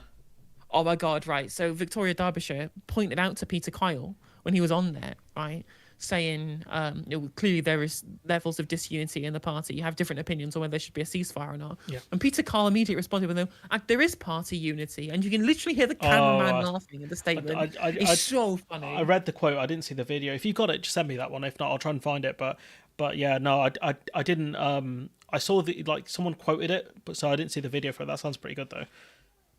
Oh God, it's so funny. At least you can hear people in the background laughing at him. Because it's just not true. It's just not true. This is clear disunity. It's like the fact that you have people like members of the party like protesting their own leader for his position on a geopolitical issue shows you how much disunity there really is. But there is unity, and what we want to see, which is the alleviation of the awful situation in Gaza. It is for me to address collective responsibility. I recognise that is my duty. It matters, and I take that duty extremely seriously. But I do it in the context of understanding what is driving people in the call for a ceasefire. This is not a question answer. This is nonsense. We got collective responsibility. We got collective responsibility. That's the closest he's come to answering the question, which is I believe in collective responsibility. And then he's talking more about the ceasefire. Just waffling, just completely waffling about. He's trying to up his word count. I got to understand where people are coming from, right? Politics Joe said. It's working. It is literally word count shit. It's like he's answering me in my like GCSE English class. Right? Yeah, Politics Joe said, look, we need a long video because people need to get to sleep without taking Nital. And he's like, I got you, Politics Joe. That's what we're seeing here. It's so true. Which is, in my judgment, not the call that we should be making as things stand for the reasons I set out. Thank you, Vicky. So yeah, didn't answer the question at all. Just said, Yeah. look, I understand people understand people's reason for calling for a ceasefire, but my position is that we shouldn't have a ceasefire. That wasn't the question it was asked. Like, thanks, Vicky. Your question sucks. On to the next person. well, to be fair, at least it was better than Robert Mugabe's question time. That's a very interesting question. Have them taken out and killed. Oh Jesus, that's dark. That one real dark. Anushka, ITV. Keir Starmer, the reason that dozens of Labour MPs are urging you to call for a ceasefire is because over 3,000 children are dead. Because you haven't done that today, we know that shadow ministers are considering resigning. The mayors of London and Manchester disagree with you. The leader Labour in Scotland says that you have hurt Muslim communities. Wait, the Labour How leader on in earth Scotland are you said gonna that. bring Anna your Sawar party said that. back? Is that what she said? The Labour leader in Scotland has said you're hurting the community? She said leader Labour, but yes, essentially. But yeah, I'm pretty sure he said that. Well, Anna He's Sawar definitely said that. called for a ceasefire. Yeah. No, but the bit about hurting the Muslim community, like, did he say that? Let me just get a source on this. Yes, Anna Sawar says Keir Starmer hurt Muslim communities over comments about Gaza and Israel. Fucking hell, yeah. Maybe he deserves a lot more credit than I gave him initially, because yeah, that's something. I mean, there's a lot to discuss with that one, anyways. With the mosque calling him out, I've never seen a mosque call someone out. The last time I saw it was because some guy blocked someone else in with his car, and someone had their ringtone on loud, which they absolutely detest during nighttime prayers during Ramadan. That's the only time I've seen an imam call someone out. Wow. And those are minor things. Like the mosque was like, no, what you said did not happen. And they said like, oh, you come in on short notice. You know, when you weren't meant to be there. And he was like, oh, I went to the mosque and I said, you know, they need to free the hostages. I'm like, bro, like, everyone was like, what do you think the South Wales Muslim community can do that? Are they that powerful? It was just so stupid. Incredible. And like the worst part about all of it as well is that whilst essentially trying to virtue signal about how much he cares about the Muslim community, he showed us how little he cares. Yeah. Right? Because there was no sincerity at all. He just took these people who took it in earnest. They had some care about being visited by the opposition, and they used them as a fucking marketing prop. Honestly, PR machine. And that's what I mean. Again, Yeah. the comms team failed because what kind of idiot puts that kind of tweet out? Yeah. Could you imagine someone going to a synagogue and saying, look, you know, went to the synagogue and said, look, Israel has to stop. You know, there needs to be a ceasefire. You'd be like, are you stupid, bruv? Like, genuinely, have you lost all mental faculties? Like, no, religious centres in other countries cannot stop this stuff happening. Genuine exactly. stupidity right here. Like, him going to the mosque and just disrespecting him like that does not sit well with me at all. You don't do that to religious organisations.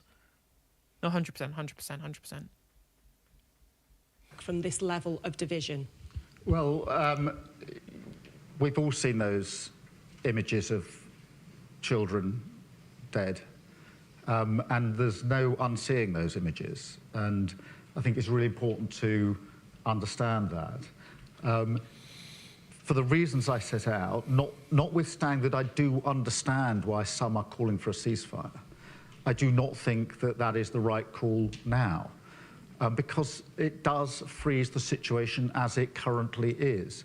And if we freeze the situation as it currently is, that means that Hamas is left with the capability to carry on with the sort of attacks it carried out on the 7th of October. And Now, this is nonsense. Like, this is literally nonsense. What you think that somehow, with the war in full swing, or at least being, with there being a ceasefire, like with all of the IDF on high alert for actions of Hamas, right? Do you think that Hamas would then immediately go, let's just launch a rocket at Ashkelon, whilst all of the tanks in Israel are like surrounding the Gaza border? Like, what does he think is going to happen? Doesn't make any sense at all. We're going to cut through the fence again, lads. It's going to work all over again. Jam communications. It's not. What he's saying doesn't make sense. And the only way they're going to, I mean, to be fair, getting rid of Hamas is like, getting rid of a terror group is nearly impossible because you can't kill an ideology. Like, it's very difficult to do so, and you have to make sure you don't spring up another one that's as bad or worse, which again is incredibly difficult. Could you imagine what could be worse than Hamas? Like, we thought Al Qaeda was bad, and then ISIS turned up, and you're like, oh, it can get worse. Like, it can get so much worse, and so like it Yeah. don't like that's what even John Sopel was asking the Israeli spokesperson about.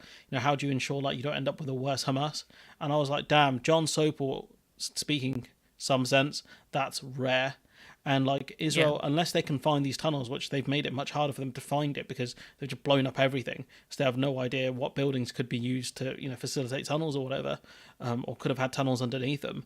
How are they going to stop Hamas when Hamas are most likely in the tunnels?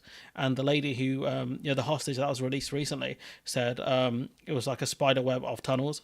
So unless you're physically going to go down there, how are you going to the whole strategy makes no sense. And I think people have called them on it, 'cause all they've done is do airstrikes. It's like, oh yeah, Vietnam called, the US wants this battle strategy back. It doesn't work. Yeah, like they did Operation Barrel Roll, right? That was something crazy like 80,000 bombs a day every year for 9 years, or some crazy number like that. Well, it was 8,000, sorry, rather 8,000, in Operation Barrel Roll in Vietnam, and then they still lost. It's exactly the same situation. It's what I'm saying. Like they're most likely underground, and they've probably got enough food and things like that. And all you're doing is creating a humanitarian disaster that's going to cause more international pressure on you to do a ceasefire. Like Israel have kind of within the last week have destroyed all of the progress they made with normalizing relations with neighboring countries. All of the relations they the have Arab made. states are all going to be they're all going to be super hostile. It's not just the leaders of those states; it's the people within those states. Did you see there was like an attempted attack on like an Israeli plane in Dagestan, in Russia? There's going to be all sorts of a lot more of that kind of stuff, and it's just what he's doing is endangering more people because the idiots can't realize you're attacking civilians indiscriminately. People attacked the Israeli embassy in Amman as well. In where? In Amman, in Jordan. Oh, okay. I saw there was a lot of protests outside the Turkish one, and they were firing, I think, fireworks at it. But I think the ambassador was expelled anyways. But this is not how you go about, dealing with these kind of groups. And the idea was originally they were going to go in to get the hostages out. It's like, so you're going to blow up all the buildings to rescue the hostages? Okay, buddy. And then Hamas have said, which I don't trust Hamas anyways, but they were like, oh, we'll release the hostages if you give us fuel. You release the siege on fuel or whatever. And then Israel said no. It's like, but I thought you wanted to get the hostages out, guys. Well, it's been clear now that Netanyahu doesn't care about hostages. Yeah. Like the actual parents of the hostages, the relatives of the hostages are absolutely furious with the government right now. Yeah, they're not actually working on getting hostages back. They're not doing it. They're just bombing indiscriminately with. Yeah. They are negotiating themselves. They are dealing with very dangerous individuals to try and get their family members back because they've lost complete faith in the Israeli government. Like, imagine being in that bad a situation where people have gone directly to negotiate with Hamas or Hamas's intermediaries because you cannot do your job, and instead of actually trying to get the hostage out, because some of these people are foreign nationals or dual nationals. If they're killed in airstrikes or if they die because of starvation or whatever, because their tunnels get caved in because of Israel's actions, I don't think other countries will look at them that favorably. Because you have a chance to get the hostages out. Yeah, Hamas are at fault for taking hostages. They have endangered their lives in the first place. But you've done the secondary actions wrong. Mm-hmm. Exactly, 100. You're absolutely right. They're losing all favour. I mean, the polls show it. Right, people are losing. Israel's losing favourability with like people in the West too. Right, Joe Biden might lose the election over this shit. That's how big like the fallout from all of this is. And go for it. Don't take minorities for granted. So one thing all politicians do not take minorities for granted, because the situation with in the Middle East cuts a lot deeper than just a few Muslim voters. It cuts deeper to other minorities and even native people as well. English people or Scottish people in this case, in Scotland and things like that. There are lots of people who see this and think, nah, you're not trying to destroy Hamas, you're trying to destroy Gaza. Like, we can see it very clearly. We can all see that they've already said that they have the plans for these ethnic cleansings, or at the very least of the annexation of land. These have been plans right from the start, right? And people who've been paying attention, right? The Israeli press in Israel have been reporting on this shit. None of the Western press have been reporting on it. I mean, There were threats on I think it's the Al Shifa hospital, and one of the guys who works there, I think he's a Norwegian doctor or worked there, and he goes, "There's no Hamas there. I work there. Like Yes. if they were there, I would have seen them. Like surely you would know if there were tunnels underneath the place you are working." Doesn't really make sense, does it? Like you're telling me they can move in, rockets and RPGs and all other stuff, and no one in the hospital would notice. And then people argue, "Oh, of course he's got to say that because Hamas will get him." It's like, bro's in Cairo, in Egypt, like Hamas ain't there. Like, And also on top of that as well, right? Like when BB tweeted out this like artist's impression of what the tunnels underneath the hospital look like. yeah, Okay, we have proof they have the tunnels underneath the hospital, and I was just like, this is just a fucking Blender render. 3D rendition. Like this isn't a real thing. Yeah. Like, and the guy said it, the doctor said it, it's like, if you got evidence, show us. And I think that's what people should be saying. It's like, fair enough, if you got the evidence through spy operations or whatever, fine, we don't need to know the specifics, but tell us what your evidence is. Show us what your evidence is. For bombing these places. I mean, didn't they bomb a UN school? Are you saying the UN are complicit in these tunnels as well? It doesn't make any sense. We've seen so many aid workers killed. We've seen journalists be targeted as well. When did any of this stuff become Israel's right to defend itself? To attack journalists, healthcare workers. They again, I think they double tapped first responders. That's illegal as well. yeah, exactly. They even killed a journalist in like South Lebanon as well, right? Amusingly, Reuters are so cucked to Israel that they wouldn't even call out Israel for killing their own journalist in Lebanon. Yeah, that was crazy. And even the UN are doing it as well. They're like, "Oh, a healthcare worker was killed in Gaza," and you're like, "Killed by who?" Yeah, literally. An Israeli airstrike killed your guy. Call them out. Like when we look at, we've seen like evidence of just how like brazen these people are. Where there was an interview with like a massive like APAC, pro APAC style like CNN journalist. I forget what he's called now. Being interviewing like a guy from the IDF, and even this like APAC guy or like pro APAC guy calling out the IDF for like the Jabalia refugee camp massacre that we saw earlier on today. And they're saying like the question was like, how can you justify all of these killings for like hitting like one target? And like, well, we told all of the people to move south. What if all of the Hamas people just move south with all of the civilians? That's what I'm saying. Like, it don't make sense. Just why don't they just move south? Or most likely they are in the tunnels. So again, unless you're going to go down there, how are you going to find them? Because that's one of the only few ways the Americans dealt with the Viet Cong is by going into the rat tunnels. And when you see what was in those rat tunnels, you're like, "Fuck, that ain't going down there." No, exactly. 100%. Only a lunatic would go down there. And to be fair, they had a few, not a lunatic as in a derogatory sense, but you're a maniac, like to go down one of them because that's snakes, there's spikes. It's just crazy. But unless they are going to go down there, or they can actually find out how to map these tunnels out, they're not going to get far. That's the problem. No, yeah, you're absolutely right. It'd be almost kind of foolish for them to try like that, and that's why all of this bombing campaign stuff, it doesn't make any sense at all. There's no justification for it. There's no because how many actual PIJ or Hamas members can actually confirm that they've killed? One can only assume very, very few. Yet the propaganda that they put out to their own citizens, they literally have a tracker. They have a counter for like the Gaza death toll in Israel, which is labeled as like terrorists killed. It's absolutely barbaric. Yeah, and again, they have no real confirmation on it. Like they've said, like this airstrike killed one Hamas leader or whatever. It's like, but unless you get a visual confirmation of that, how do you even confirm it? If the body's half torn up, how are you going to know it's them?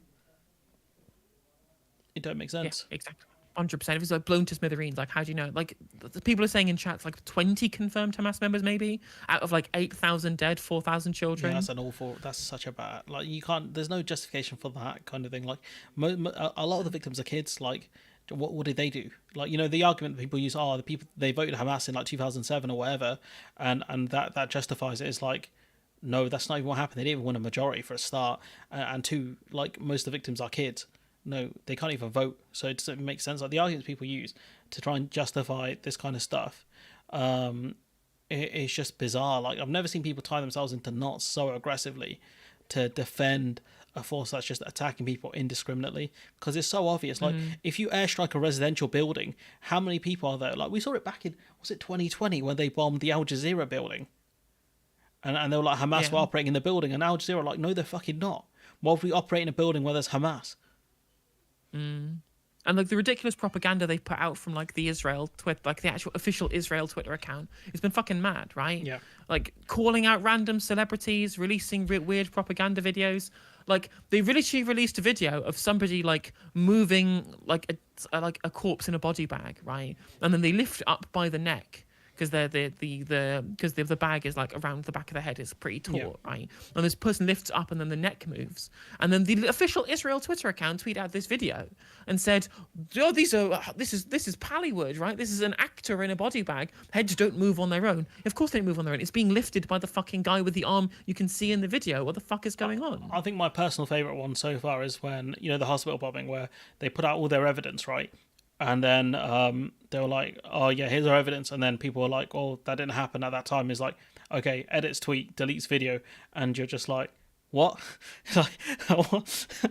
Like, you just edited the tweet. Like, we all saw this. Like, what are you talking about? So yeah, Exactly. like, it's just awful. Like, their spin machine's gone in overdrive, and they said, "Oh, sorry, Taylor Swift, we're gonna have to take your bodyguard," or something like that. And then I'm like, "Cool story, bro. No one asked." Yeah. It's all very, very silly. It's all very, very silly. Anyway, back to Sir. He's not Sir Kid Star anymore. He's now Sir War Crimer. Oh Jesus! Can Twitter just take a day off? Just one normal day on Twitter is all I ask, and never happens. So War Crimer. I hope Susanna Reid asks him about that.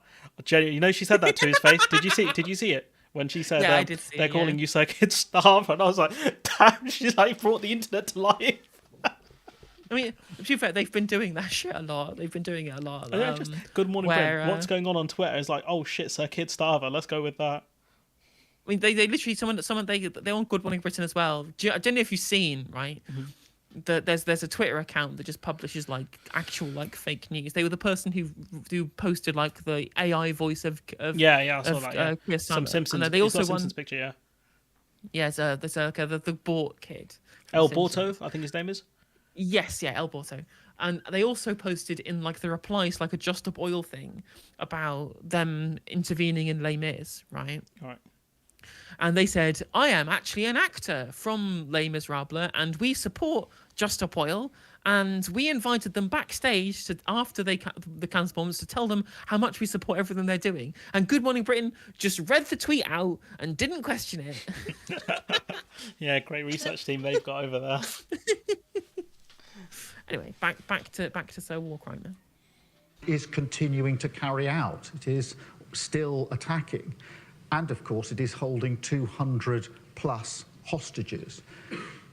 You cannot freeze that situation without effectively denying a sovereign state its self-defense.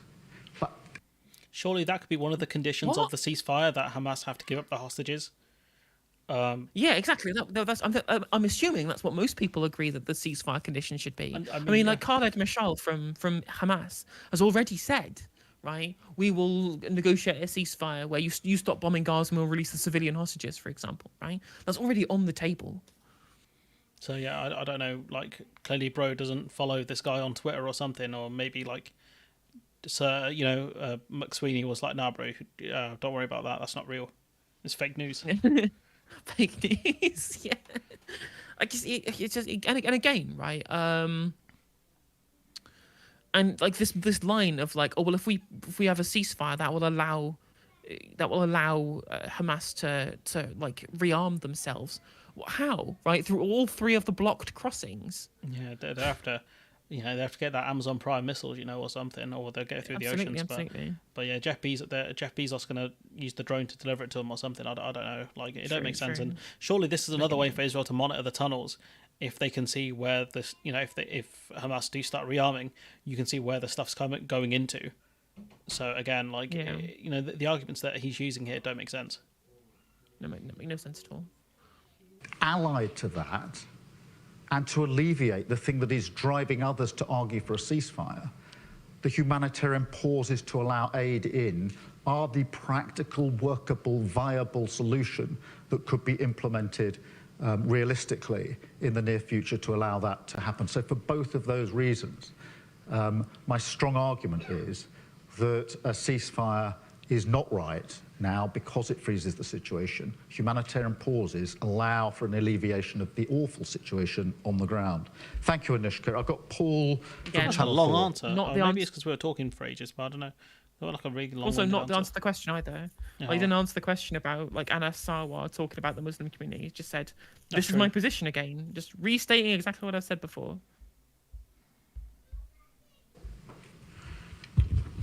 Thank you, Sakir. Look, we've seen untold death and destruction in Gaza. Thousands of children lost their lives.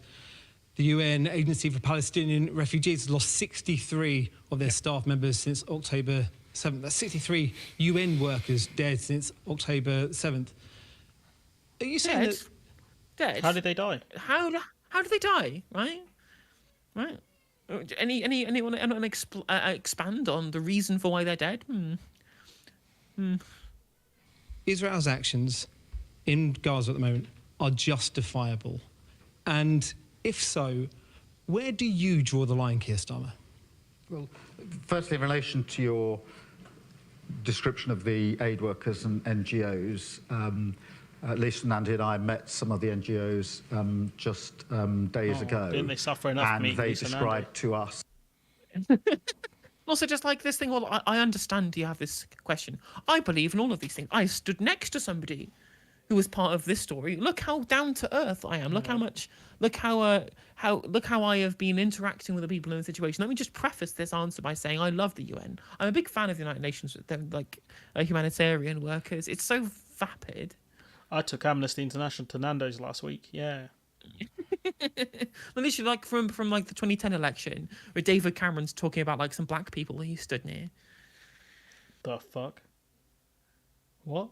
Literally, they always bring up anecdotes about like how I actually really care about this minority group or this particular group because I've personally like rubbed shoes with these people. I have let them clean my shoes before. I love Asian people. I went to get an Indian takeaway the other day. Exactly, that's the kind of rhetoric you get. The conditions in which they are trying to work.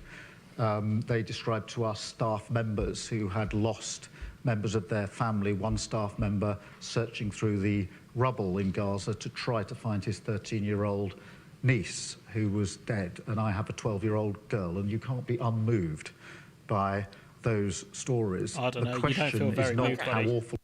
You don't feel No, very really moved, buddy. true. I'm not gonna lie. Yeah, but look how much of a real human he is, right? Look how all of these human interest anecdotes that he's dropping in. It makes me think he might I actually be a too- real human. I too have females in my family that I care deeply about. Is that because it is truly awful. The question is, what is the most practical way to do something about it? And that's why I said in my speech I've been driven by the response to the October the 7th tragedy and to the humanitarian tragedy, but also bearing in mind what is practical that will make a material difference on the ground. Jeez, And him I and think Phil it's sound the same at humanitarian this point. pauses. Him and Phil sound the same. Oh, what can we do that's practical and realistic? Is like, what if Israel just tell you to get lost? Oh, we're not going to do humanitarian pauses. Suck it. What are you going to do at that point? Yeah, Like, at least if you call for a exactly. ceasefire, you can get humanitarian pauses as a possible compromise position. But, like, yeah, you know, saying, oh, yeah, we're going to ask for humanitarian pauses. And all they can tell you is, are you supporting Hamas, bro? Oh, you're just doing more time for Hamas to move out the area, bro. You sound like Sounds like you're a Team terrorist Terror, sympathizer to me. Yeah, it sounds like you're an anti-Semite, bro. I heard you hate Jews, bro. That's what they're gonna say. Like, That's the only response you'll get. And you say, well, what's practical in minimising the suffering? Call Can you a imagine? fucking ceasefire. In South Africa, oh, you know, we can't do boycotts and divestments, but well, we can say, look, you know, stop doing that, you know, because that's practical. Or we could do No, not even stop doing apartheid. Just can we have a pause in the apartheid for 5 minutes, right? Can we have like a humanitarian cessation in racial segregation for 5 minutes, and which we'll then return to later? that we can do divestments, bro, but sanctions, no, that's a step too far. Because what if they just stop listening to us? What if they're like, you know, we lose all our leverage and they tell us to sod off, saying, oh yeah, you think we're going to stop apartheid? How about we stop talking to you, bro? What are you going to do then? Oh, you're not in the room anymore to make, you know, to talk to them and say, I don't think you're making the right decision here, man. You know, maybe you should not do this. Maybe you should not genocide people. Did you see Phil say that we can't call for a ceasefire because if we do, Yeah. Israel will stop us tell us to supplying sod off. Gaza with humanitarian aid. Yeah, they'll tell us to sod That's off and like- you won't get any aid. I'm like, okay, buddy. And even if that was true, like we can just funnel money to somewhere which is allowed to put in aid, right? Like that's how that. I mean, and even then, like plenty of other places have called for ceasefires and have not had their ability to be able to administer aid cut off. So I don't know where he fucking found that shit from. Don't know where he pulled that from. Yeah, and I think I know what his source is. His source is he made it the fuck up, like he does with a lot of But things. his source is whatever needs to be true, right? Whatever needs to be true for Starmer's position to make sense. That's what Phil believes, right? He'll back from his take conclusion. Starmer's position and then he'll work backwards from it. Yeah. He'll say, look, Labour have got a 20-point poll lead over the Tories. That means they must be doing something right. Therefore, anything he Exactly. says must be working because I read Yeah. Sun Tzu once and I understand the art of war. Like, bro. Particularly with other countries, allied countries, the US, etc., making that similar call. They are the practical way to achieve that. So I'm not quarrelling with the need to address that. I am saying what is the best way, the right way to address that in the circumstances as they are. And my answer to that is humanitarian pauses for the specific purpose of aid and provision into Gaza, but not a ceasefire that actually leaves Hamas in a position to continue what it is doing now, continue attacking, to continue holding How will they hostages, continue attacking and if there's a have to take- ceasefire, you donut? How would they continue attacking if there's a ceasefire? Do you know what a ceasefire means? A ceasefire means both sides stop. When we had an armistice during Yeah. World War One, both sides stopped. It wasn't, oh Exactly. yeah, Germany gave up all the artillery and the Allies were like, psych.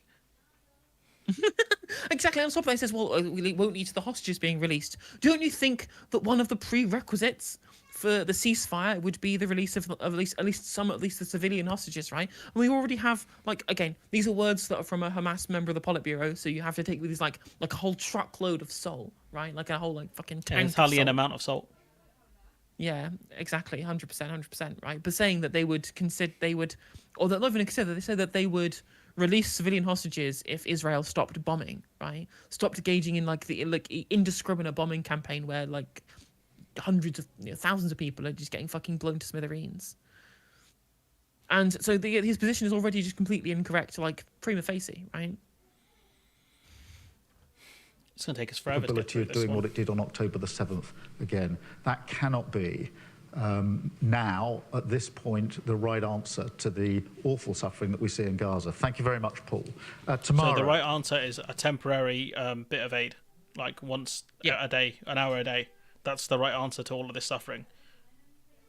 And it won't stop. And he says a ceasefire wouldn't stop the suffering. Literally, yes, it would. He literally would stop the suffering immediately because people would stop having their homes blown up and their children put into body bags. I don't know what's difficult about this, Keith. I don't know what he knows what ceasefire is. Jesus. Maybe it's the cease bit or the fire. Maybe he's like, well, it's got fire in it, so that means they must be still attacking each other. He's such an idiot. Sky. Tamara Cohen from Sky News. So, Keir, would you accept that this issue is tearing your party apart?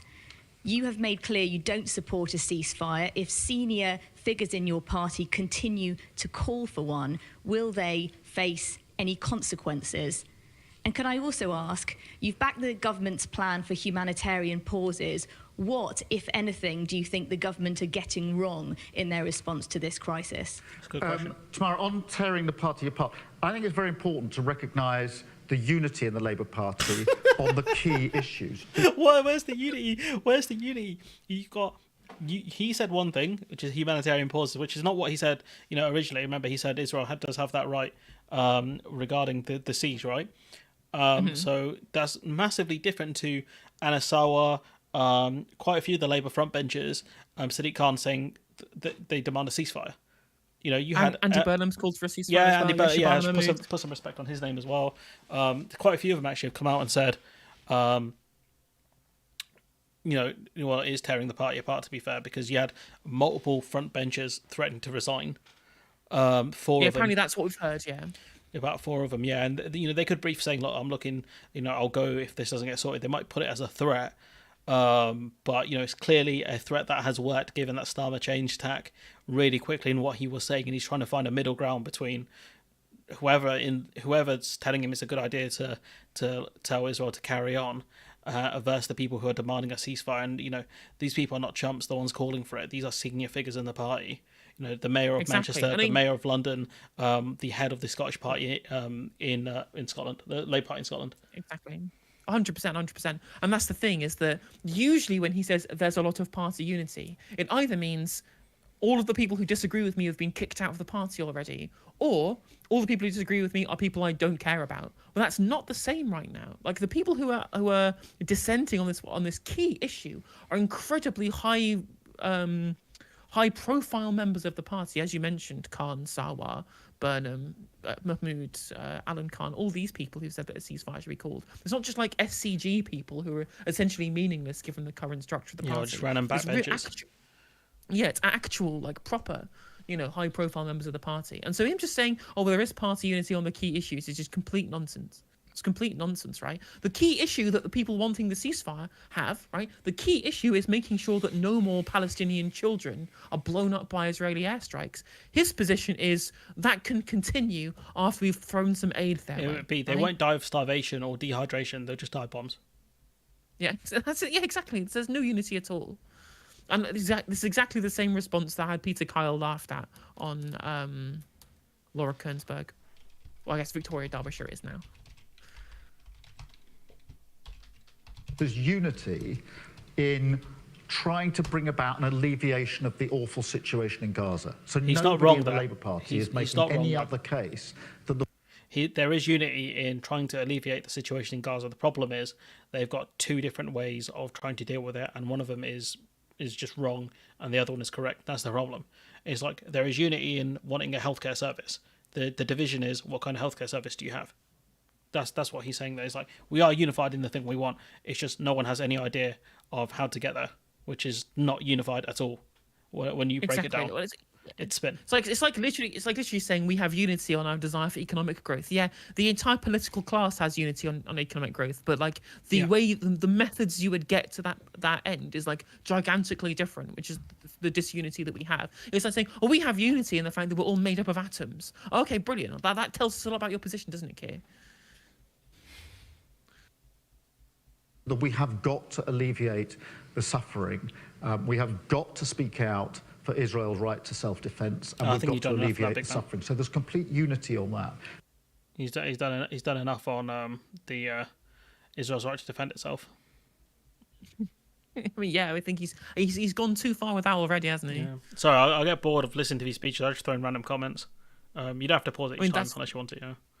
No worries. There is also unity, not just on the short term, but what is the long-term answer to this, and that is the two-state solution. We had a big affirmation of our policy, a united affirmation of our policy in July of this year, that the two-state solution is the only way forward. So there is, we're not tearing... Again, how do we achieve this? ...the party apart. There's unity on that. There are differences of view on how you achieve that, and that's why I say are the party understand united why people in argue. where the borders should be as well? Which kind of international agreement would the party even want? The 1967 Is it ones, the Green Line? the Oslo will ones? the West Bank be contiguous? These are all important questions. Are they unified enough?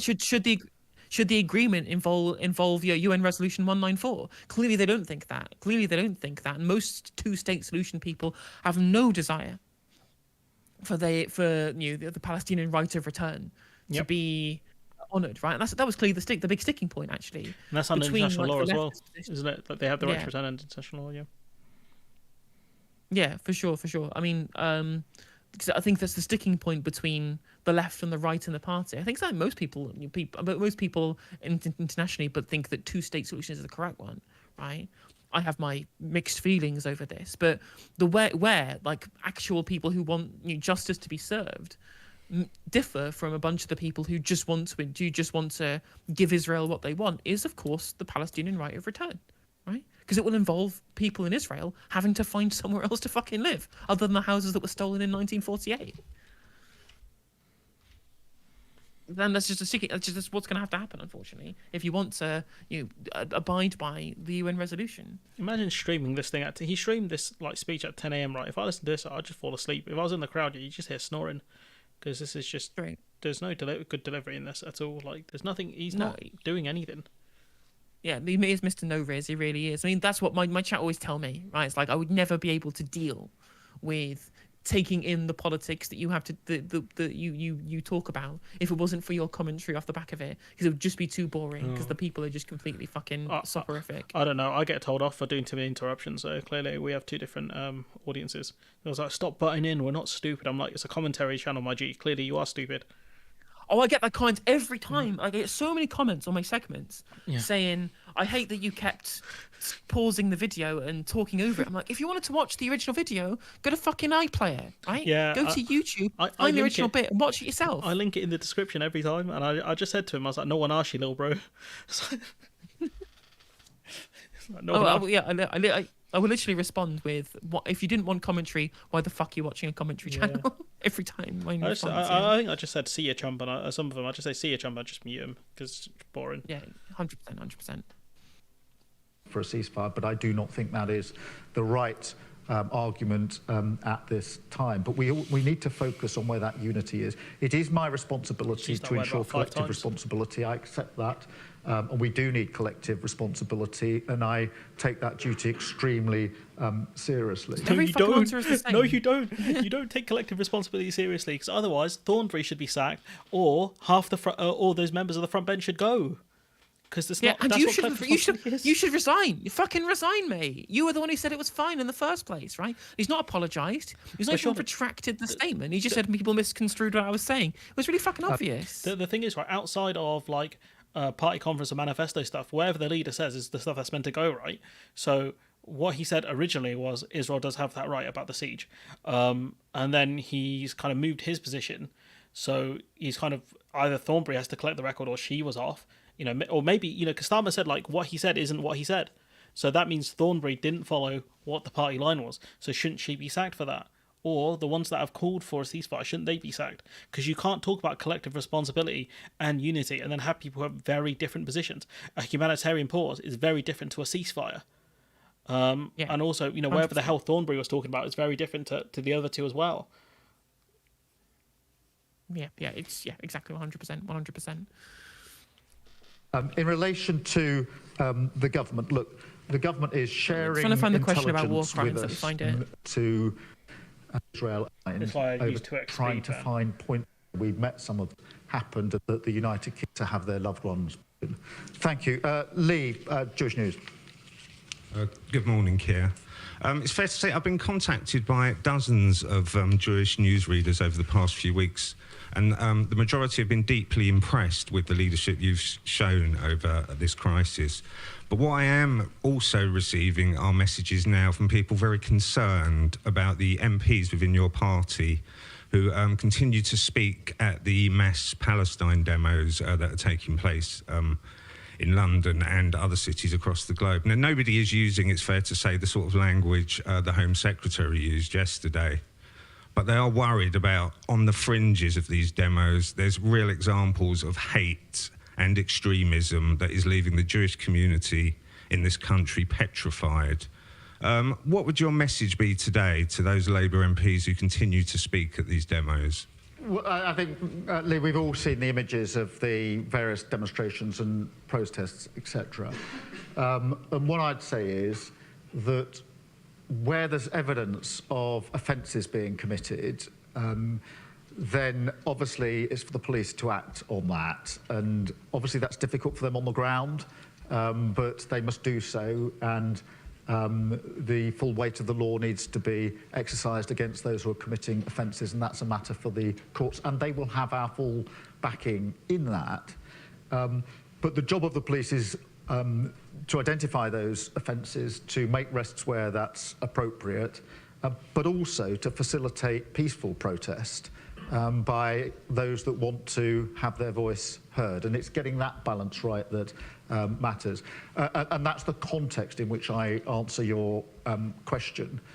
because both of those things have to happen. And they are difficult judgment calls that have to be made on the ground by the police. I spent 5 years working with the police service in Northern Ireland, who were deeply involved in other protests and know how difficult a job that is on the ground for police officers. Where they do identify offences, they should arrest and there should be prosecutions and they should have our full backing. But equally, we do need to recognise that the right to peaceful protest is a cherished right in this country, and we shouldn't give it up, and we should facilitate those that want to express their view. Thank you, Lee. Damn, he asked the question. He answered the question. What? No, What? he never does. He never does. He just answered that one. It's the only one he answered. But even then, he's not even said about what he would do about MPs on his backbenches speaking at the rallies. No, that wasn't about. The question was about just the protests and stuff like that. It wasn't about collective responsibility. I don't think, or was it? No, but it was specifically said what would he say to his own MPs who were speaking at the actual demonstrations, right? That was the official question was how would you respond when people are worried about the fact that your MPs from your backbenches are speaking at these pro-Palestine marches? Right. Okay. Yeah, I missed that bit. I mean, clearly he's rattled by the fact that people are just outwardly just kind of not bothering to listen to the guidance being given to the PLP. But I'm very surprised he's actually Starmer even done this kind of speech with journalists. I guess it does make him look a bit more pro-ministerial, but he just looks so shifty every time he answers a question. He just really like I said, he just really doesn't want to be there. He's got big Theresa May vibes. It's like me when I visit people. It's like I just want to go home. This was a mistake. I kind of don't think he realised just what he was getting into by becoming leader of the opposition when he stood for it. I don't think he really knew what he was getting himself into. I mean, I don't think he knew any policies he cared about. He crafted policies that he thought people would elect him on, that he didn't ever care about actually sticking to. And when he was crafting policies to actually go to the country with, well, potentially at the next election, it was just, I'll let people in my team figure out what the policy should be and then pretend that I believe them in the first place, right? I don't know if you know this, but when he first became leader of the party, he was given a crash course in Economics 101 by Lord Faulkner because he didn't understand how economics worked. Yeah. He just didn't know. I think he's more of an administrator then, isn't he? He's just someone who kind of just he's not in charge of day-to-day stuff, if that makes sense. He's kind of the figurehead where if anything goes wrong, he's meant to deal with it. But he's so this whole thing again just emphasizes how bad the comms. I think the last time we spoke about this was the anti-protest stuff, which was a while ago, which was a complete mess, an absolute mess. And now somehow this is even worse.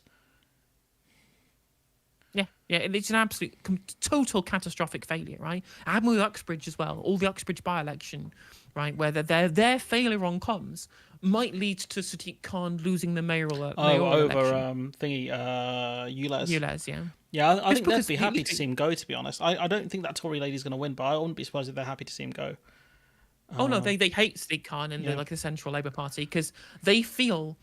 as far as I'm aware, they feel like he represents the metropolitan part of the party that they're trying to move the image of the party away from. I think he's also too left wing. I think he undermines them every turn. He's like, we can't afford free school meals. Sadiq Khan's like, I got London covered. We're going to increase the tax so we can afford it. And he just makes them look stupid. The same thing with what's his face, Andy Burnham, when he nationalised the buses in Manchester. It's like, we can't afford that. It's like, so how's Andy done it? Exactly, they constantly getting shown up by people in their majorities that are just far more competent than anybody. It almost feels like it's totally spiteful the way that these people get briefed against by the central office of the leadership office. Yeah, Andy Burnham actually said that. He said every time something goes positive, the spin machine kicks in and I get briefed against. And it's like, how's he supposed to function in a system where, he's been given some autonomy, but every time he does something positive for the people of Manchester, the Labour Party are like, no, fuck you, why are you doing that for? You're making us look shit. It's like, the only thing that's making you look shit is you. 100%, yeah, exactly. It's just continued failure. Kieran from The Guardian. Hi, Kieran Stacey from The Guardian. I understand you don't want to comment on what you think is legal or illegal under international law, and I understand your reasons for saying that you don't think an immediate ceasefire is the... Yeah, it's incredible. I'm sorry, it's absolutely incredible this man continually says, I'm not able to comment on this stuff. It is your fucking job. Yeah. It's literally your job as a human rights lawyer to understand this stuff, right? So when he's saying, well, actually, no, people took my comments out of context in the LBC interview, like, well, no, we know that you know what you're talking about, right? We know that you're well-versed and well-educated in this stuff because that was literally your job for a very, very long time. You can't just ignore this shit. Yeah. And on top of that, you mentioned before, he was perfectly happy, continually happy, to tweet out about how there should be an immediate tribunal about Putin's war crimes in like Bucha and Kupiansk and yeah, I saw that Kramatorsk, clip. Yeah, I all covered those that one places. as well. That's coming out tomorrow. But he was like, yeah, build a new tribunal. It's not, the stuff we have is not enough. And now he's like, look, I don't want to play Monday morning quarterback on what Israel's doing and blah blah blah. Like, they have a right to defend themselves, bro. That's all he's doing. Yeah, exactly, and that's why I get sick of like the Israel's right to defend itself line, because no one disagrees with this. No one disagrees with the sovereign state right to defend itself. What it's used is as a canard get out of jail free clause to be able to ignore the fact that that shouldn't and does not include the war crimes that they are currently engaging in, right? They can respond and say they can defend themselves within international law, but if they never actually mention the fact that they are currently violating international law, the previous phrase completely absolves them from having to mention it. They never get called out on it either. Yeah. Practical way to go. But I think what a lot of your members and MPs are hoping for is a clearer distinction on what you believe to be morally justifiable and not morally justifiable in terms of the actions that Israel is taking right now.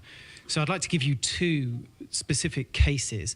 One, the communications blackout for 36 hours that meant that innocent people in Gaza could not call the emergency services when they were the victims of shelling.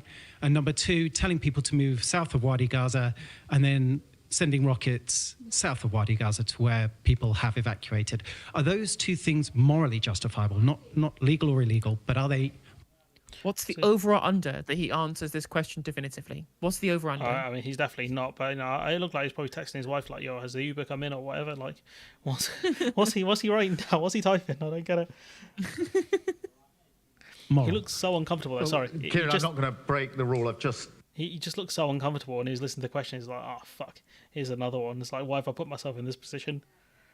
Exactly, because he's literally calling himself into this by being shit at comms, by not knowing what he's doing. He's literally calling himself into failing on this.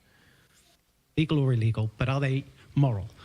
Well, Kieran, I'm not going to break the rule I've just set out for myself in terms of not immediately adjudicating on each and every issue. But look, on the comms blackout, I think everybody was concerned about the comms blackout, and concerns have been raised in relation to that, understandably, for reasons that everybody will understand.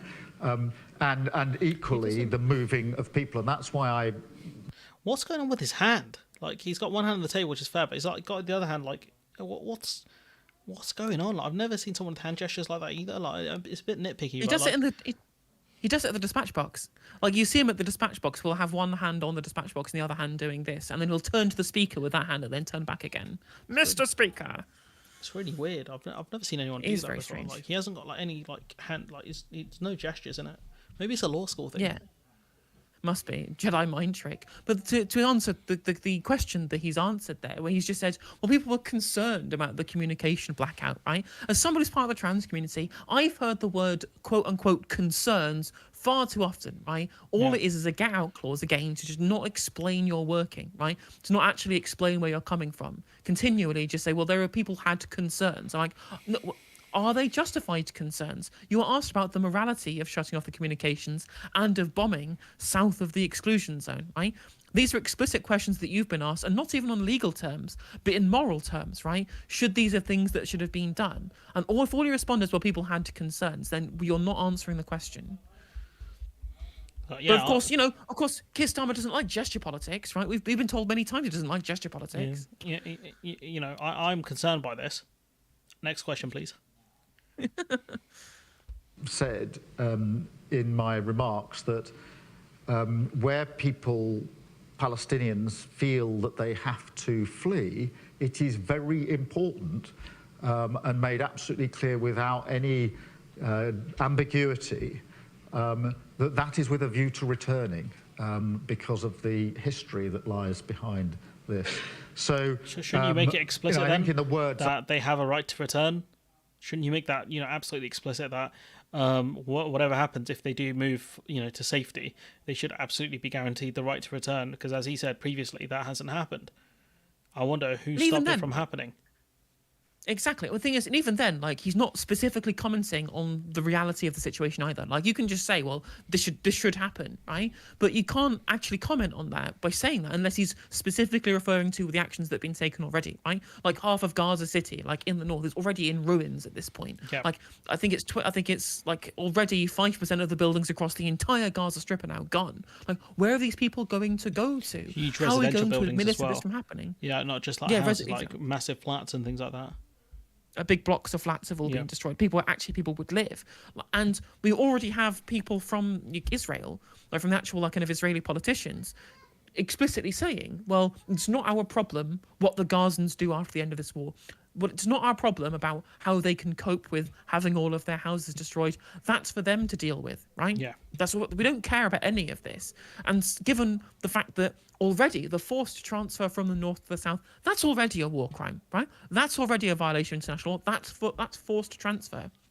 So Keir Starmer, but by saying, right, well, this can happen as long as they're allowed to return, right? He's already admitted that Israel are allowed to commit war crimes, because that transfer from the north to the south, regardless of whether they can come back at all or not. Because at this point, right, Israel can say, or they can return all of that, or they can return after the war is over, all that they want. If they are left with no buildings, no infrastructure, no nothing, it's just rubble, the entirety of Gaza City, north of the exclusion zone, or north of the line describing the exclusion zone, then their ability to return is meaningless, because they'll be returning to nothing. And even then, I think that it's unlikely they will be able to return, because I fully believe that despite all of these calls about return, they're going to try and annex that, because they've already said they want Gaza to be smaller. They want the Arabs to lose land, because, quote unquote, that's all Arabs understand, according to Israeli officials. Yeah, that's why it wouldn't surprise me that they would pull a stunt like that, to be honest. I think it's been widely mentioned that there's a possibility that they're going to annex more land, and they're already doing it more in the West Bank as well. Like the situation in the West Bank's people aren't really talking about as much, because I think the situation in Gaza is a lot worse, but there's a massive increase in settler violence there, taking more land, evicting people from their homes, just taking their houses. Itmar Ben-Gvir distributing rifles to people. Yeah. What do they think they're going to use these rifles for? Like, that's not for self-defense. And this is a thing where I think they need to ask the politicians more about in this country as well. Like, the situation in West Bank right now, because it's that is another dire situation, which is not being talked about enough. Because I wonder if Starmer would say, like, what he would say about the situation in West Bank right now, because there's no justification for that, because Hamas isn't there, and people saying, oh, Hamas have got like people there or whatever, is like, Hamas have got, doesn't their leader live in Qatar, or isn't it one of their their leader lives in Qatar, and the head of Hamas in Palestine lives in the Gaza Strip, lives in Khan Yunis.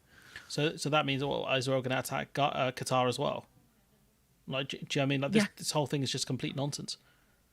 Exactly. None of it makes any sense at all. And again, it is abdication of their political responsibilities when, not in every single situation, talking about international law, not mentioning the specific situations that people are talking about. Because what's happening in the West Bank, I mean, to be fair, it's always been in contravention of international law. All of the settlement expansion, all of what they're doing, like the apartheid state they are currently running, like defined as such by Amnesty International, Human Rights Watch, B'Tselem, Desmond Tutu, right? I think he knows a lot about fucking apartheid. I'm not sure about anybody else who might be an expert on these kind of things, right? But human rights organisations and people from apartheid South Africa have said this stuff. Like, I think that's a pretty good situation, and that's not being called out for what it is. And on top of that, the expansion of settler violence, the expansion of people being moved from their homes, the people being expelled or being forced to flee from their homes in the West Bank, that's been continued to happen. And failure to call this out, right? Failure to explicitly talk about this and condemn it, right? In the way that everyone seemed to want to condemn the actions of October the 7th, which were in contravention of international law, right? It's an abdication of responsibility, and it is one-siding an issue that clearly has two sides to it. And that is, again, complete failure, and it just shows how completely cucked he is to, like, the Western foreign policy establishment on this issue. It's simple as that. I've just set out in the 15 minutes or so that I spoke for, it's clear where I'm coming from on this. As it is on humanitarian aid, we have been saying now for a long time in the 3 weeks or so that we've had that aid needs to get in. Have you been saying that for 3 weeks, Lil Bro, or did you say they had a right to siege? Has he been saying it for 3 weeks, or has Lil Bro been saying they do have that right to cut off food? Exactly, 100%. Like, if he actually believed this, at some point he would have said that before.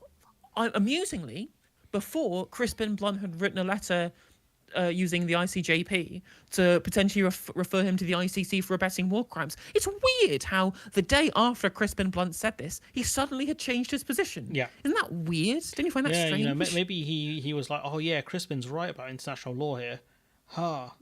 It's a bit I forgot. You know, it's the last bit of the Geneva Convention. It's like, oh, I forgot, I didn't read that bit. I didn't read it cover to cover. Like, do you remember when they asked what's his face? No, Rob, when they were like, oh, have you read the Good Friday Agreement recently? He goes, yeah. And they asked about specific bits. Like, well, I haven't read it cover to cover. That's what Sam was going to say about the Geneva Convention. He's like, look, I haven't read all of it, you know. It's a whole convention. But, you know, I know about Geneva and convention. So, you know, it's the same thing, right? Exactly. This is exactly the kind of position that we're looking at here. But it seems to me like, again, he was just changing his position because it wasn't something he cared or believed in. He was just trying to triangulate to what he thought would be the most electorally viable and or would stop him from getting referred to the International Criminal Court. And fuel is not acceptable and has to be addressed. So I don't think reading and hearing what I've just said in the last 15 minutes can leave many people in much doubt about what I think should happen. But what I'm not going to do is adjudicate on each and every example. I'm sorry, he keeps saying dumb shit, and I keep wanting to say stuff like, you should not leave anyone in any doubt. And I'm like, bro, I have more doubts now than I did about, you know, before the stream even started. Because you keep talking about collective responsibility and unity. I'm seeing zero. Exactly, 100. Yeah, you're absolutely right. It's just crazy that he continues to just say things that make it obviously unclear to everybody, right? There is no certainty in basically any of his positions, right? Of course, this is just a wider problem of Keir Starmer not having any consistent principles or consistent morals or consistent ethical positions, because everything will just get changed according to what he thinks is the most electorally viable, what he thinks will carry the most favour with the public, how he can triangulate a position of relevance to this thing, and then he'll just lie. He'll just lie and say we have unity as a party when they clearly just don't. It's clear gaslighting when it's like, I've been saying for the last 3 weeks that they need to allow food. It's like, no, you didn't. You spent you took 9 days to clarify a statement. 9. 9 days, yeah. So gaslighter, clearly. Oh no, not morning. Come on. So a kid starver, so gaslighter, and so war crimer. Jesus, this man just. They get increasingly less tenable. His Wikipedia page is going to be insane. Someone's going to update it. People may understandably want to put to me to answer. I've got Ahmed from the Muslim News, please. Ahmed Versi from Muslim News. Overwhelmingly, members of the United Nations General Assembly, voted for ceasefire. More than 70% of the public in this country, according to YouGov poll, want a ceasefire. You have a majority of the people in the world wanting a ceasefire. The fucking Financial Times called for a ceasefire, right? The editorial board of the FT is now to the left of Keir Starmer. Oh, Jesus. To be fair, they have, I think their economics have changed a fair bit. It's moved, I think, like from awake kind of economics of minimal state aid. I think the economic consensus has moved a fair bit towards more kind of state aid. It just depends on what areas, but I think the orthodoxy has moved a fair bit. Even like the IMF and stuff have moved a fair bit. The woke IMF. Oh, the woke IMF, the woke World Bank, the woke bank. Yeah, saying that there's been greedflation. I'm like, yeah, absolutely. That's a truly woke position. The IMF, the organisation that debt trapped countries in the global south. Like apparently they're the same ones who are saying that greedflation is a thing. But even so, like they're left from on loads of issues now, essentially. Yeah, I mean, actually, to be fair, one of my favourite like data analysts is John Byrne Murdoch from the Financial Times. He's been really good so far. There's a few. They have a lot of. I think it's changed a lot, and I think it's good. I struggle to read some of the articles, but like I think their Brexit stuff has been probably some of the best that I've read from any newspaper because it's easy economic stuff. I do need to read some of their other bits and pieces, but I think they do generally good work. I just wish they didn't charge as much money as they do. So, I mean, I just used archive.ph, except I don't, of course, for Twitch TOS reasons. I never. Never. No, don't know what it is. I don't know. Archive who? Like, how would it be an archive if it's new? Exactly. 100%. Yeah, true. Clearly, the Financial Times has been infiltrated by Trotskyist entryists to make them disagree with Keir Starmer. Honestly, when someone said Churchill's nightmares, he sees little red men moving around London. Clearly, that's what's happened to the FT. That person was right. Churchill's nightmares come true. The FT is run by little red men who clearly are too woke for Starmer. True. The woke Financial Times. The woke times. Because they want to stop killing of civilians and also of children. I mean, we've heard more than 9,000 Palestinians have been killed. More than 4,000 Palestinian children have been killed. Surely the lives are very important. Should you not listen to the overwhelmingly the public in this country and across the world and support the ceasefire? The discussions which are taking place in the Arab and the Muslim world and in the global South is that the West does not care for a Palestinian life. For the West, Palestinian life is worth less than the Israeli one. Thank you. It's a good question. Yeah, well, I mean, no, they don't. They do think that they're worth, that they do believe in the value of Palestinian lives. They just believe that the value is only a certain exchange rate with the Israeli lives. Right? That was the Bassem Youssef thing that he said to Piers Morgan. It was a bit of a good little quip, saying, "Well, I mean, if 1,000 Israelis dying, 1,400 of them is dying is bad, which we agree that it is. Then what's the exchange rate? How many Palestinians are Israel allowed to kill in response? Right? What's the exchange rate on the value of these lives?" Because that's how people view it. The issue they say that they can't understand. Maybe the wrong response to killing a bunch of children is killing a bunch more children. It doesn't make any sense to me. Make it make sense. I think Piers realised the Arab world is no joke after getting cooked by like 3 different people. Well, it's not just Arabs, but like the Oxford grad guy, Hassan Piker took him out as well, and I was like, damn. Yeah, Cenk Uygur. I mean, Hussam Zomlot did the same as well. Yeah. He's getting cooked by the Muslim community. I mean, and his views have changed. Maybe even him retweeting the IDF, right, quote tweeting them and saying, "Where are all the Palestinians going to go? Does anyone in your government even care?" And of course, the answer is woke now. Right?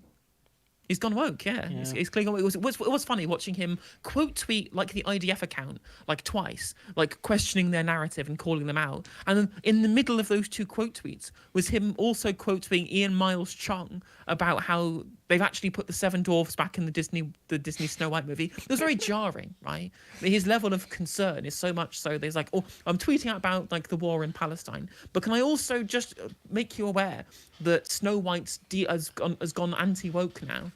Which I found very jarring to me. The level of the priorities. Well, on this conflict, we take what we can get, apart from anti-Semites and Jackson Hinkle, and Jackson Hinkle type people. We take what we can get, apart from those groups. That's fair. Absolutely, absolutely. Jackson Hinkle's been going fucking wild on this, and whenever I see people retweet on my timeline, I'm just like there's a lot of that. Or Andrew Tate and those guys. We don't want them. They're not on the team. No, just no. Like any of the weird fraud people, any anti-Semites, you're not part of the group. Yeah. It's really weird, like the battle lines that have been drawn here, where like on like the pro-Israel side, you have like the Western foreign policy establishment, you have like media columnists, you have TERFs, and you have like half of the white nationalists, like the white nationalists who are fine with Jews as long as they're in Israel. Yeah, right? The evangelicals, yeah. And then the evangelical types, and on the other side of the discussion, you have like progressives. Like fundamentalist Muslims, you have the other half of the white nationalists who hate Jews regardless of where they are, and you have like the broad, like actual, like non-political parts of the public who believe that there should be a ceasefire, right? There's really weird battle lines that have been drawn here. Yeah. Like, and also on the pro-Palestine side as well as all of these, as well as all the progressive types and like both, fundamentalist Muslims and in general like the progressive Muslim community as well. And on top of that, you have like the manosphere dorks like Andrew Tate and Sneeko. What's going on? It's such a strange like. I'm just like, guys, they're right on one thing, but I can't accept it. Just like the one thing you had to be right on was this, but still you're wrong on everything else. Like I can't be the mean ways. I can excuse hatred of women and I can't think of what else they push.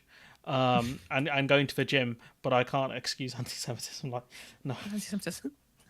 Well, you got to imagine. Like, I think there are some of these people. Like, I think Andrew Tate has converted to Islam, right? Yeah. So I think his pro-Palestine position is just one of like joining the. I don't think I've met any Muslim at all ever who is not pro-Palestine. Plus, he seems to be a big fan of the Middle East as well, like of Abu Dhabi and stuff like that. I think he spent like some time there.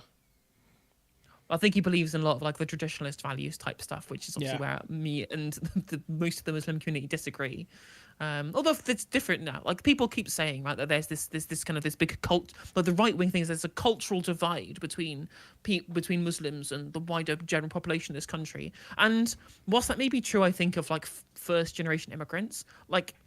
There's huge amounts of like progressivism within the Muslim community, especially amongst like the children of the people who've immigrated and the grandchildren, right? And Muslims are very progressive a lot of the time, and I think people just miss that because they get fed like a constant stream of whatever people on the right wing want people to think about Muslims in this country. Yeah, no, I agree with that. I think they talk about no-go zones. It's like where are these no-go zones? Yeah, they don't exist. It's nonsense. Yeah, 100%. It's complete nonsense. Whilst I do think that there's a bigger level of like traditionalism amongst like the Muslim community as well. Like I think that's true. Like you don't see, like when I was living in Levenshulme, like it was the one place in Manchester that you didn't see any pride flags outside the pubs during Pride Month, right? And whatever, like they're entitled to their own views, but they never try and impose it on other people. Yeah, I think that's the main thing is that you don't impose your views on other people like that. You can't say like, well, I hate gay people and I hate you, so you're not allowed to be gay anymore, like stuff like that, or like you're not allowed to go out at night because I don't allow it, or stuff like that. You can't impose your views on other people like that. There's only like a very tiny fringe. Like people took the Birmingham school protests and tried to use it as a stick to beat the entire Muslim community with, which of course it wasn't. Although ironically, the school protests now getting what they want in that schools are now very, very anti a pro-LGBT education, but because it was being pushed by like right-wing turf types, they finally found something they agree with like the fundamentalists that they hate so much. That was a weird one, wasn't it? Because I think like the Tommy Robinson type gang were there as well on the side of the Muslim people protesting, and I was like, oh, that's something. That's a very rare collaboration you'll see. 100%. And the thing is, people will say this a lot as well, and they'll say, "Well, how can you, as a queer person, be supportive of Palestine when they don't believe that you should have the fundamental rights they have in the UK?" And I'm like, none of this should mean that I would then suddenly believe that it's okay that they get carpet bombed. Like, I don't know why you think that I only take geopolitical positions based upon what team I support, rather than indeed like a universal level of principles that I hold. Like, it just shows how like kind of baby-brained a lot of right-wing foreign policy takes are. Yeah, it's just it doesn't make sense when people come out with statements. I think they're just looking for like really weak arguments. Like they've got nothing left. Exactly, 100%. The levels to which people are just trying to like twist themselves into logical knots, right? Trying to justify why all of these Palestinian babies should be bombed, right? Like they will tie themselves in knots to do it. I'm like, have you considered maybe Occam's razor is correct here? That maybe just bombing children, is bad, so don't do it. Even then, they're like, oh, your team Hamas. Like, no, I'm not. Like it doesn't make sense. Like if they're like, oh, if you say you're against these kids being killed, it's like these kids want you dead. It's like, no, they don't. They're kids. They just want to play football. Kids, exactly. Like especially like kids in the Arab world, or they love football. They love those kind of sports. That's going to be the only thing on their mind is going home, playing ball, going to school. It should be the only thing they really care about, stuff like that. And obviously dodging bombs and going to bunkers and stuff. I don't think they care about trans people in England or like Christian people in England. Like, I doubt that's on the top of that list. Yeah, 100%. But also, then by their own logic, right? If they're like American right wingers really do it all the time. They say, "Well, how can you support Palestine when they hate queer people?" I'm like, well, by that same logic, surely then you should be not supporting Israel because you're anti-queer, and yet apparently, Israel's the best place for queer people in the Middle East, which probably is true. Right? Yeah, probably is true. So it's a low bar. But then surely that means that you should be supporting Palestine if you believe that the side somebody should take on this war is based upon some other nebulous part of political policy which has nothing to do with actually any issues of the war. Like it shows how completely indefensible their position is. But of course they don't care about the reality of their position. They just want to get a gotcha, right? They want a gotcha on your argument. That's all they care about. Thank you very much. In fact, I'm sick of watching Keir Starmer now. I'm sorry, I've subjected you for too long. Oh no, that's why 1.25 speed it. But if you do it on stream, it's too quick. Sorry, I accidentally pressed the wrong button there. I do apologise. I just left the chat.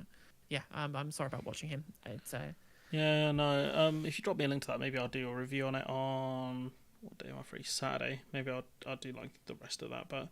Honestly, it's kind of put me to sleep, Loki, and I don't know how much we were discussing the stuff he was actually talking about anyways, because he wasn't answering the question. He answered one question out of 4, I'm going to say.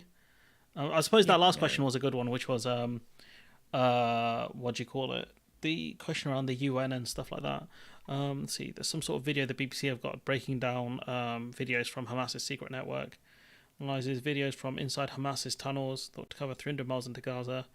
I mean, the only way they're going to really make a dent with Hamas is to deal with the tunnels, but I don't know how brave they are in going down there, and they don't know where the tunnels are, so, they can spam bunker busters, but unless they've got enough, they're not going to make that much of a difference, and even then, they're not even doing that because they're just blowing up buildings. Like, they're not even using that. Yeah. Because if they use bunker busters to try and remove all the tunnels, they just kill all the hostages. All the hostages are underground, right? But of course, as we all know, as we've seen now, they don't care about hostages. I reckon they're going to blame Hamas and say Hamas are the ones that put them in these tunnels in the first place. Therefore, it's Hamas's fault. And I think especially if they're dual nationals or whatever, I don't think those governments are going to look too favourably if that does happen. I genuinely do not think those governments will look too favourably if they pull a stunt like that. Genuinely, but again, if I was a country that had foreign nationals in there, I would be increasingly putting pressure on, saying to them, negotiate and get the people out. Like, Hamas have apparently negotiated with Russia to get the Russian hostages out, which is crazy. I didn't expect that to happen. But I think, it's possible that certain countries can do that. Because clearly there's no faith in the Israeli government, and the Israeli government do not want to get the hostages out by the looks of things. They would rather just sacrifice them to commit more ethnic cleansing. Yeah, I 100% agree with that statement. Actually, what I did find was, speaking of the issue of him being at war with his own Labour Party people, right? The high-profile figures denying his, or going against what he said. Sadiq Khan was interviewed on Politics Hub this evening. Might be worth watching and see what he says. He's a much better communicator than Starmer is. Low bar. Can you drop me a link to that one? Sorry, be a pain. If you've got it, or if you've got it open somewhere, just drop me a link to it. Because Khan's he's all right. I've always been a bit mixed on him, but the only one, the one I've got the most respect for out of this is Hamza Yusuf. He has. I know it's a bit personal for him because of his family situation and stuff. But genuinely, so much respect for him. The guy, he's doing his best to try and put pressure on the Westminster government to push for a ceasefire. He looks like a guy who hasn't slept in about 4 days as well. I can't imagine the situation for him is good, given that I know it's extended family, but even still, for his wife and stuff, it can't be easy. Yeah, exactly. He's been the only person who's actually a true statesman out of all of this. Yeah, right. Oh, honestly. It's been about. And the thing is, people just hate him because he's the SNP, right? The political factionalism in Scotland is fucking wild. I was not aware of how bad it was, but people literally will call him pro-terrorist. It's crazy. I think then again, that's the narrative we've gotten from everywhere. This is the Corbyn problem, right? This is all literally because of the desire to smear and get rid of Corbyn for all of those 4 years, because for being pro-Palestine, right? Now any pro-Palestine politician, just they get the same treatment now, and not even from the press. The press don't do it because they don't care about destroying these people anymore. But the toothpaste can't get put back in the tube now, right? We're in the position where so many politicians in our country have been cornered into essentially endorsing war crimes, right?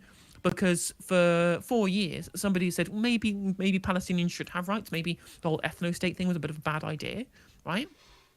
And now that everybody in the country thinks that pro-Palestine equals pro-terrorist, that's why we can have 500,000 people out saying maybe don't destroy children, and they get smeared by politicians, media, and members of the public alike as being pro-Hamas. Yeah, I mean, you had the Times misquoting, that Labour MP got suspended today or yesterday.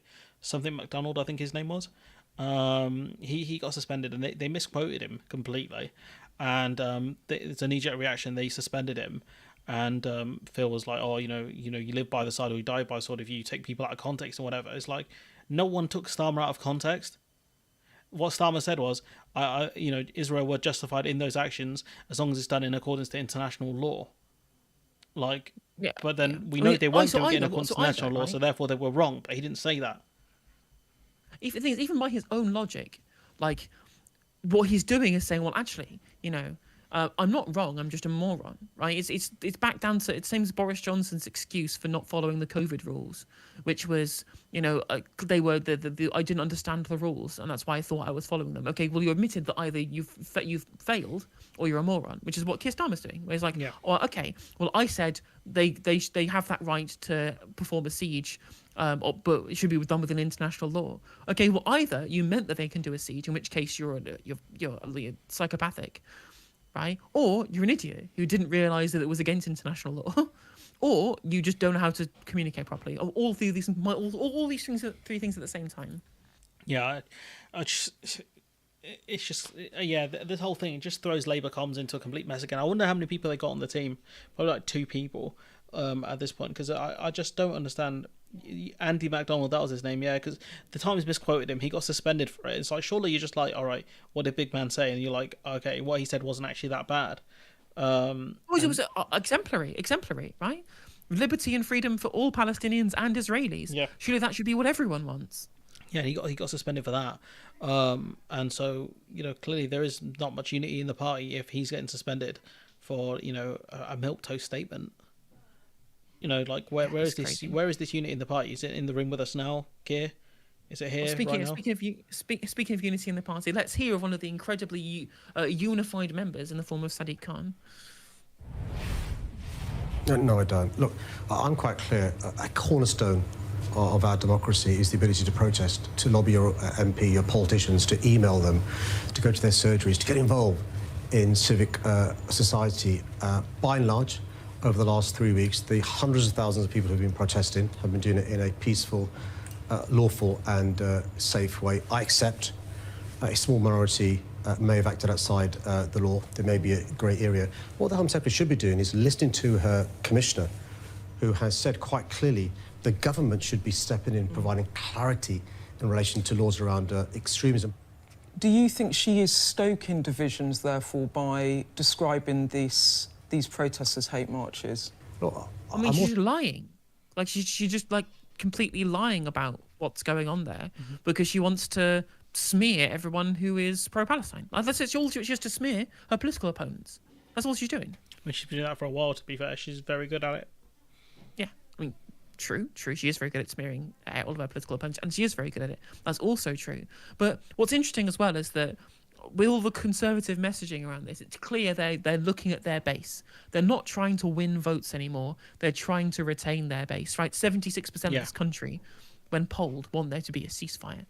So given that this was a march for a ceasefire, she is essentially calling everybody who disagrees with that also like hateful people who are anti-Semitic. And okay, well then you're just called like to 3/4 of your potential voters at the election hateful anti-Semites. And just go back to Starmer quickly on this one, sorry. It's like, this is what I mean, like when they say, he knows how to win, he's done all this triangulation and stuff, is like, are these 76 people not based in the red wall or target seats then? Apparently not. Is that what's happening here? Like, these people are just, they're not important. They're not in the red wall or the target seats, therefore we could ignore 76% of, the people that were polled here. I think they clearly still under this assumption that these people will just vote Labour in the end of the day anyway. And I'm sorry to say, mate, that's looking less and less likely, right? I know the poll saying pretty highly for Labour, and they obviously will still win the election. But there are plenty of people who are not going to be voting Labour over this this clear moral delineation that he's failed on. I can see a lot of my relatives saying, like, over this especially, they are not going to vote Labour. Like, I haven't had that conversation fully yet. But I think when the election rolls around, if it is like, next year, because this conflict's going to rage on for a while, like this Israeli invasion's not going to end anytime soon. It could last for months, based on what they've been saying. I can imagine like some relatives just saying, "Nah, fuck them. I'm not voting for that shit."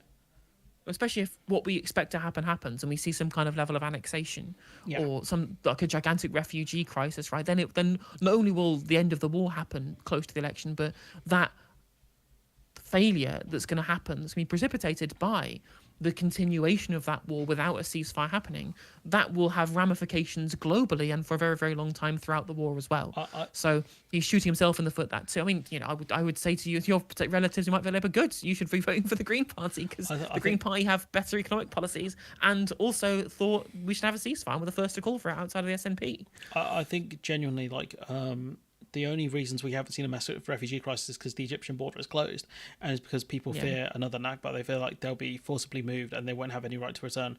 I think they're the two major reasons. Like, if that border opens fully, I think we'll see a lot of people spill into Egypt. But obviously, the person in charge of Egypt, I think his name is Sisi, he doesn't want that because Egypt is financially struggling massively.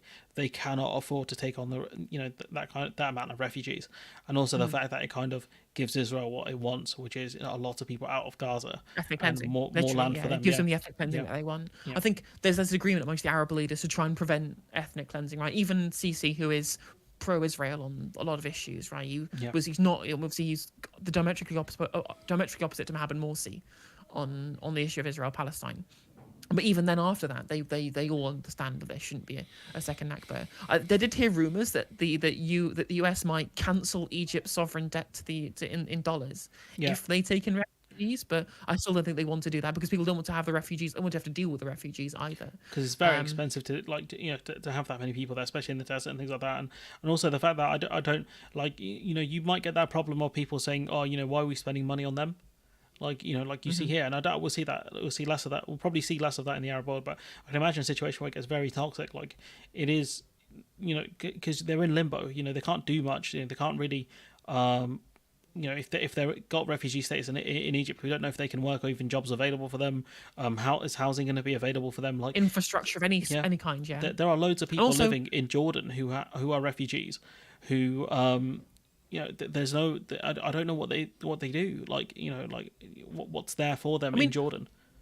Oh yeah, literally, there are still hundreds of thousands of Nakba refugees and their children living in Lebanon, Syria, Jordan, Egypt, right? Like, we kind of the sum total of those is still less than the current population of the Gaza Strip now. We would be more than doubling.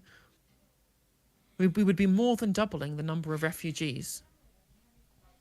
Yeah, I don't know how these countries. Some of these countries are incredibly rich in the Middle East. Some of them aren't. Egypt is one of those who it definitely is not. You cannot ask Egypt to deal with that burden. Saying, "Oh, we'll cancel the financial burdens, the debts they have to the IMF or whatever." That's just blackmail, in my opinion.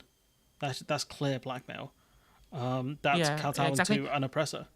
Saying like, oh, Israel going to be allowed to annex land and to ethnically cleanse people, and we're going to bribe Egypt into allowing that to happen to take on these refugees. Yeah, and also Valhalla Video points out in chat as well, which was pointed out by Rachel Sharby on LBC a few days ago, when people are like, well, they just opened the Rafah crossing. Yeah, the agreement Israel have with Egypt means that Israel can control when the Rafah crossing does or does not open, right? Like, there's already an agreement that's had where Israel has control over borders even that it doesn't operate because of the agreement with Egypt, right? Of course, no one's going through Ereth or through Kerem Shalom, but the Rafah crossing is also shot off at the behest of Israel. Oh, right, I didn't know that.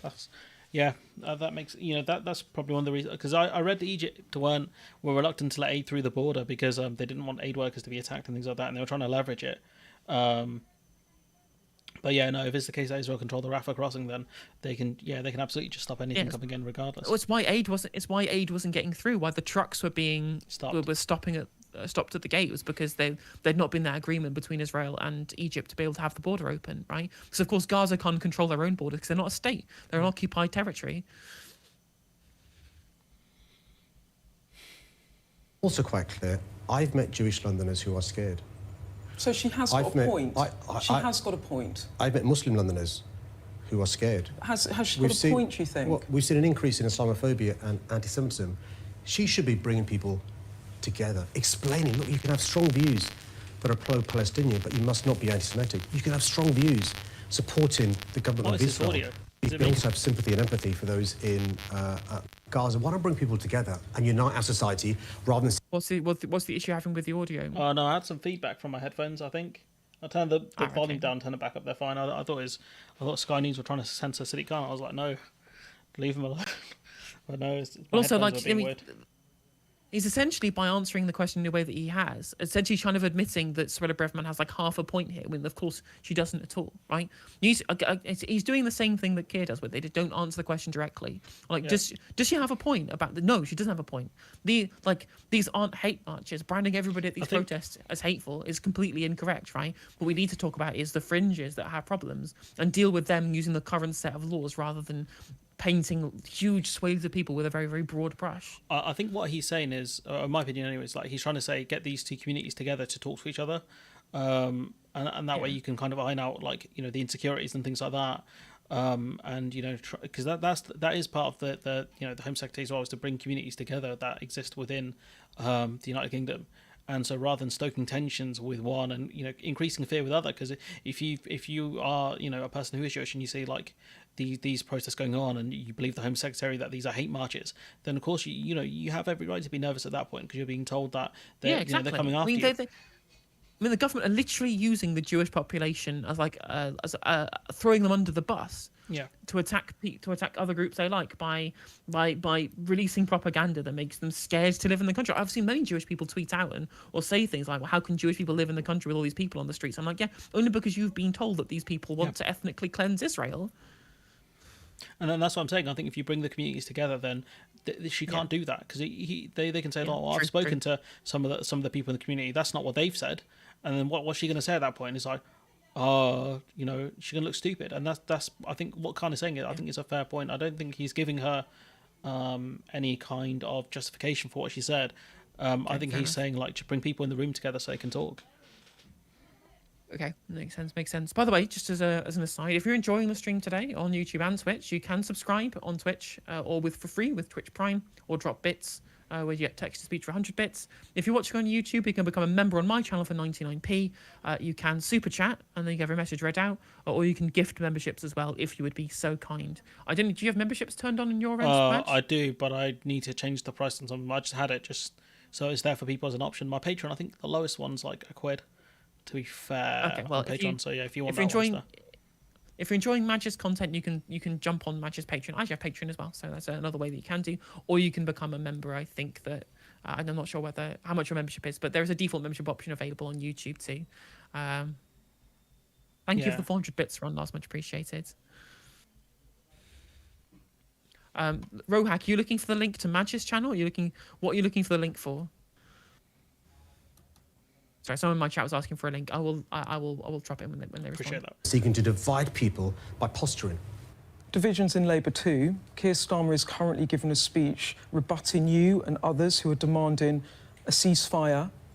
You think he's getting this wrong? Listen, there's a whole host of issues in the Middle East that Keir and I agree on. The importance of humanitarian aid, the importance of food, water, essential supplies getting through, the importance of de-escalation, the importance to condemn unequivocally Hamas, the importance to get international players involved. My view is very simple in relation to what's happening in the Middle East, which I think, you know, like many other countries around the world, like the humanitarian aid agencies, I think there should be a ceasefire. Yeah, so on the matter of a ceasefire, quite a fundamental thing you disagree on with him. You think he's getting it wrong? It's not a question of getting it wrong or right. You know, well, I think there should be... 76% of the public, if you look at polling, says they would back a ceasefire. Look, you look at any major conflict across the globe, historically, but also in more recent times. You resolve things by peaceful resolution rather than by an escalation of violence. As we speak, and by the time this is aired, the numbers are going to change. More than 9,000 people lost their life in Gaza, more than 1,400 in Israel, more than 200 hostages taken from Israel by Hamas, a terrorist organisation. More than 2,000 children have been killed. For goodness sake, Gaza is heartbreaking, but it is a consequence of the Israeli government's action. What's your message to... I mean, the far more robustness criticisms of the actions of Israel than anybody else I've heard from Labour so far, outside of people from the SCG, which is encouraging at the very least, right? The Ropes and SCG? Sweden asks the Socialist Campaign Group. Oh, so okay, that's okay. the Corbynite wing, people like John McDonnell and all of those people. Ropes and Sweden asks, is there any difference between Starmer's position and the Tories on this? Basically, no. There's basically zero difference. The only between difference is humanitarian pauses. That's it. That's No, Rishi Sunak's backed humanitarian pauses as well. Oh, swear! Oh, I didn't even know that. Wow. Because I know that's the American position right now, so I didn't realise Sunak proposed it as well. I mean, both Sunak and Starmer at this point are both just taking whatever the American line is on this one. To be fair, they're both just saying no ceasefires, but there needs to be a pause for there to be aid let in. Right? Sunak and Starmer. There was at the PMQs last week, I believe they discussed it. Embarrassing, yeah. Yeah, exactly. There's just zero difference between the Conservatives. You got gifted some and Labour. memberships. In fact, oh yeah, sorry. Thank you very much for the gifted memberships, Valhalla Vidya in YouTube chat, of which Big Maj was indeed one of the. I was one of the recipients lucky winners. Yeah, appreciate that. Yeah, absolutely. To be fair, there's been more robust criticism from like the Conservative backbenchers than from Keir Starmer, right? Obviously, there's Crispin Blunt, but his position, his popularity is compromised now. But then Alicia Kearns, from the backbenches, called out Israel and LBC for committing war crimes. She was quite early on with that, I think, as well. If I'm not mistaken, she said it like within days, I think, of the conflict breaking out. Within days on Andrew Marr. She explicitly said. I saw it on LBC. Yeah, exactly. Saying they've been committing war crimes and breaking international law. She was super early on this kind of stuff. And that was before anybody on the Labour right had done that either, right? So at that point, we only had Conservative backbenchers and like the left of Labour calling out Israeli war crimes, and we've still not had any of them called out by Keir Starmer. Right? He'll positively state what he thinks should happen, but he won't call out any wrongdoing, and that's where I think the big crux of this argument lies. Keir Starmer, think again.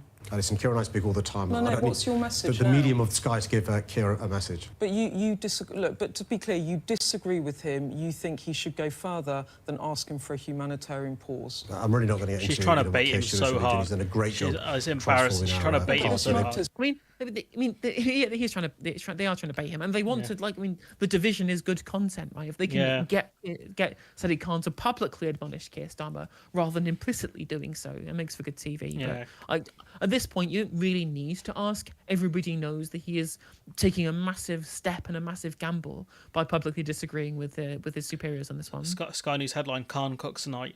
Honestly, they're just trying to bait him. So it's just embarrassing, really. From I think that's Beth Rigby, right? Yeah, it's Beth Rigby. It's just embarrassing behaviour. And also, Solly pointing out in chat that there's massive polling drop for Arab Americans. I think it's dropped to from 70 to 25%. Let me grab the link actually. But there's a massive revolt amongst young Americans and Arabic Americans. I mean, the same thing's happening in the UK. I think it could be Joe over. It so is. Yeah, absolutely is. Dropped from 59% to 17% support for Biden. I think they'll stay home then, by the sounds of it.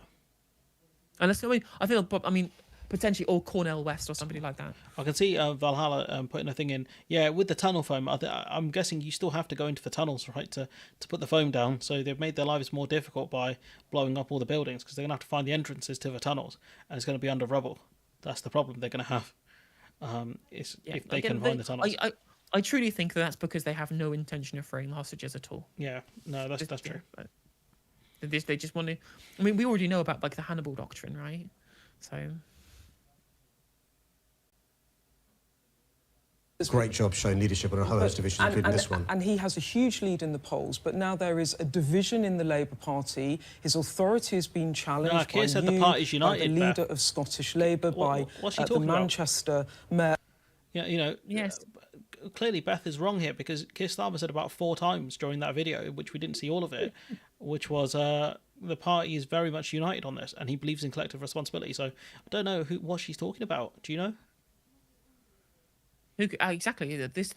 I'm so overwhelmed by the level of party unity that we're seeing currently. I know. I've never seen a party so unified in their actions. You know, like I don't know what Beth's talking about here. It's very strange. Very, very weird. All leading figures in the party calling for a ceasefire. He won't do it. This is a problem. Well, you know, what's important is I've been quite clear in relation to my views in relation to the ceasefire. At the same time, as supporting the Israeli government's attempts to get back the hostage, as well as at the same time condemning unequivocally the actions of Hamas, but also making it quite clear those people suffering in Gaza need our support, and the best way to give them support, in addition to the humanitarian aid and the essential supplies, is a ceasefire. OK, I have to ask you about ULEZ. You've put your a month in, a report's gone out. Not fussed about ULEZ. I thought she was going to ask him another dumb question, to be fair. I thought she was going to try and bait him again. It's like, I have to ask you about this bait question. Yeah. Let me grab the clip I was mentioning before. Actually, was I think that's fine. It was Wolf Blitzer, was the CNN anchor, calling out the IDF representative, saying, cool. "You knew there were innocent civilians in the refugee camp," and then the IDF says, "This is a tragedy of war. We told them to move south, so you decided to drop the bomb anyway. We're doing everything we can to minimise civilian deaths." And again, we're just going to hear like, "We told them to move south," over and over and over again. Even and as we both clarified many times, right? That doesn't make sense when, you know, if Hamas are using human shields, they'll just move south with the human shields, won't they? I've got to jump off in a few, but yeah, we'll probably do this last clip, or at least I've got to jump off after this clip. No, I mean, we've already gone through that bit with Wolf Blitzer before anyway, so I think that's fine. Oh, you did that earlier. I was gonna end now anyway, as we've been going for almost 3 hours and it's quite late. Oh, jeez. Well, this always happens. It's just. I mean, this is how long I stream, regardless. Like, this is normal stream length for me. So. I don't know how you do it. I try and stream 1.5 hours max. If I go over 1.5 hours, like, just gas afterwards. Don't make sense. No worry. Well, I'll tell you what. I guess then. So I'm gonna. If you want to shout out your channel. Yeah, I'm Big Maj Studios. Just check me out on YouTube. No worries, no problems at all. And if you're watching on Big Maj's end, at No Justice MTG on all of the platforms: YouTube, Twitch, TikTok, Twitter, all that kind of malarkey. Actually, thank you for dropping the link in chat, Jim. It's been much appreciated. Yeah, let's do that as well. Just give me 2 seconds. I'll drop a link to your channel. YouTubers, I will leave you in the hands of Lonerbox. And who is live on Twitch? That's the question. That is something I need to figure out how to do. I'm not gonna lie. You'll have to show me that at some point. I have to do raids. So if you got your YouTube Studio live streaming thing open, the live streaming, the chat and your analytics. Yeah, I got that open. Yeah. Click on where it says edit. Edit. Oh, I want to show my boom rage now. So where we got your title of your stream, and then to the right of it, between that and the chat, there's an edit button. The edit button. Yeah. Okay. Yep. Click on. You'll see details, customization, monetization. Yeah. Go to customization, and then scroll down to where it says redirect, and then you just click on where it says add. So not redirect. Okay, add. Yep. Okay. And then, if you want to go to the same place where I'm going, I'm going to Lonerbox live, Lonerbox all one word space live. These going on about Israel Palestine news and stuff like that. So I think he's having a debate at the moment about it. Lonerbox live. Can I not spell? Probably. So LONERBOX space live. Oh, there we go. Live space. Where are you? No, I can't find it. Oh, it's fine. I'll leave it. It doesn't matter. I'll figure out next time. No problems at all. Okay, well, that's where people on my end can go. And on YouTube, I will raid into Kevin Logan. Sorry, on Twitch, I'll raid into Kevin Logan because it's Kevin. And we are stream buddies. How long's Kevin been going for? That's the question, though. Is there any time left on Kevin's stream, I wonder? Let's see if I can find...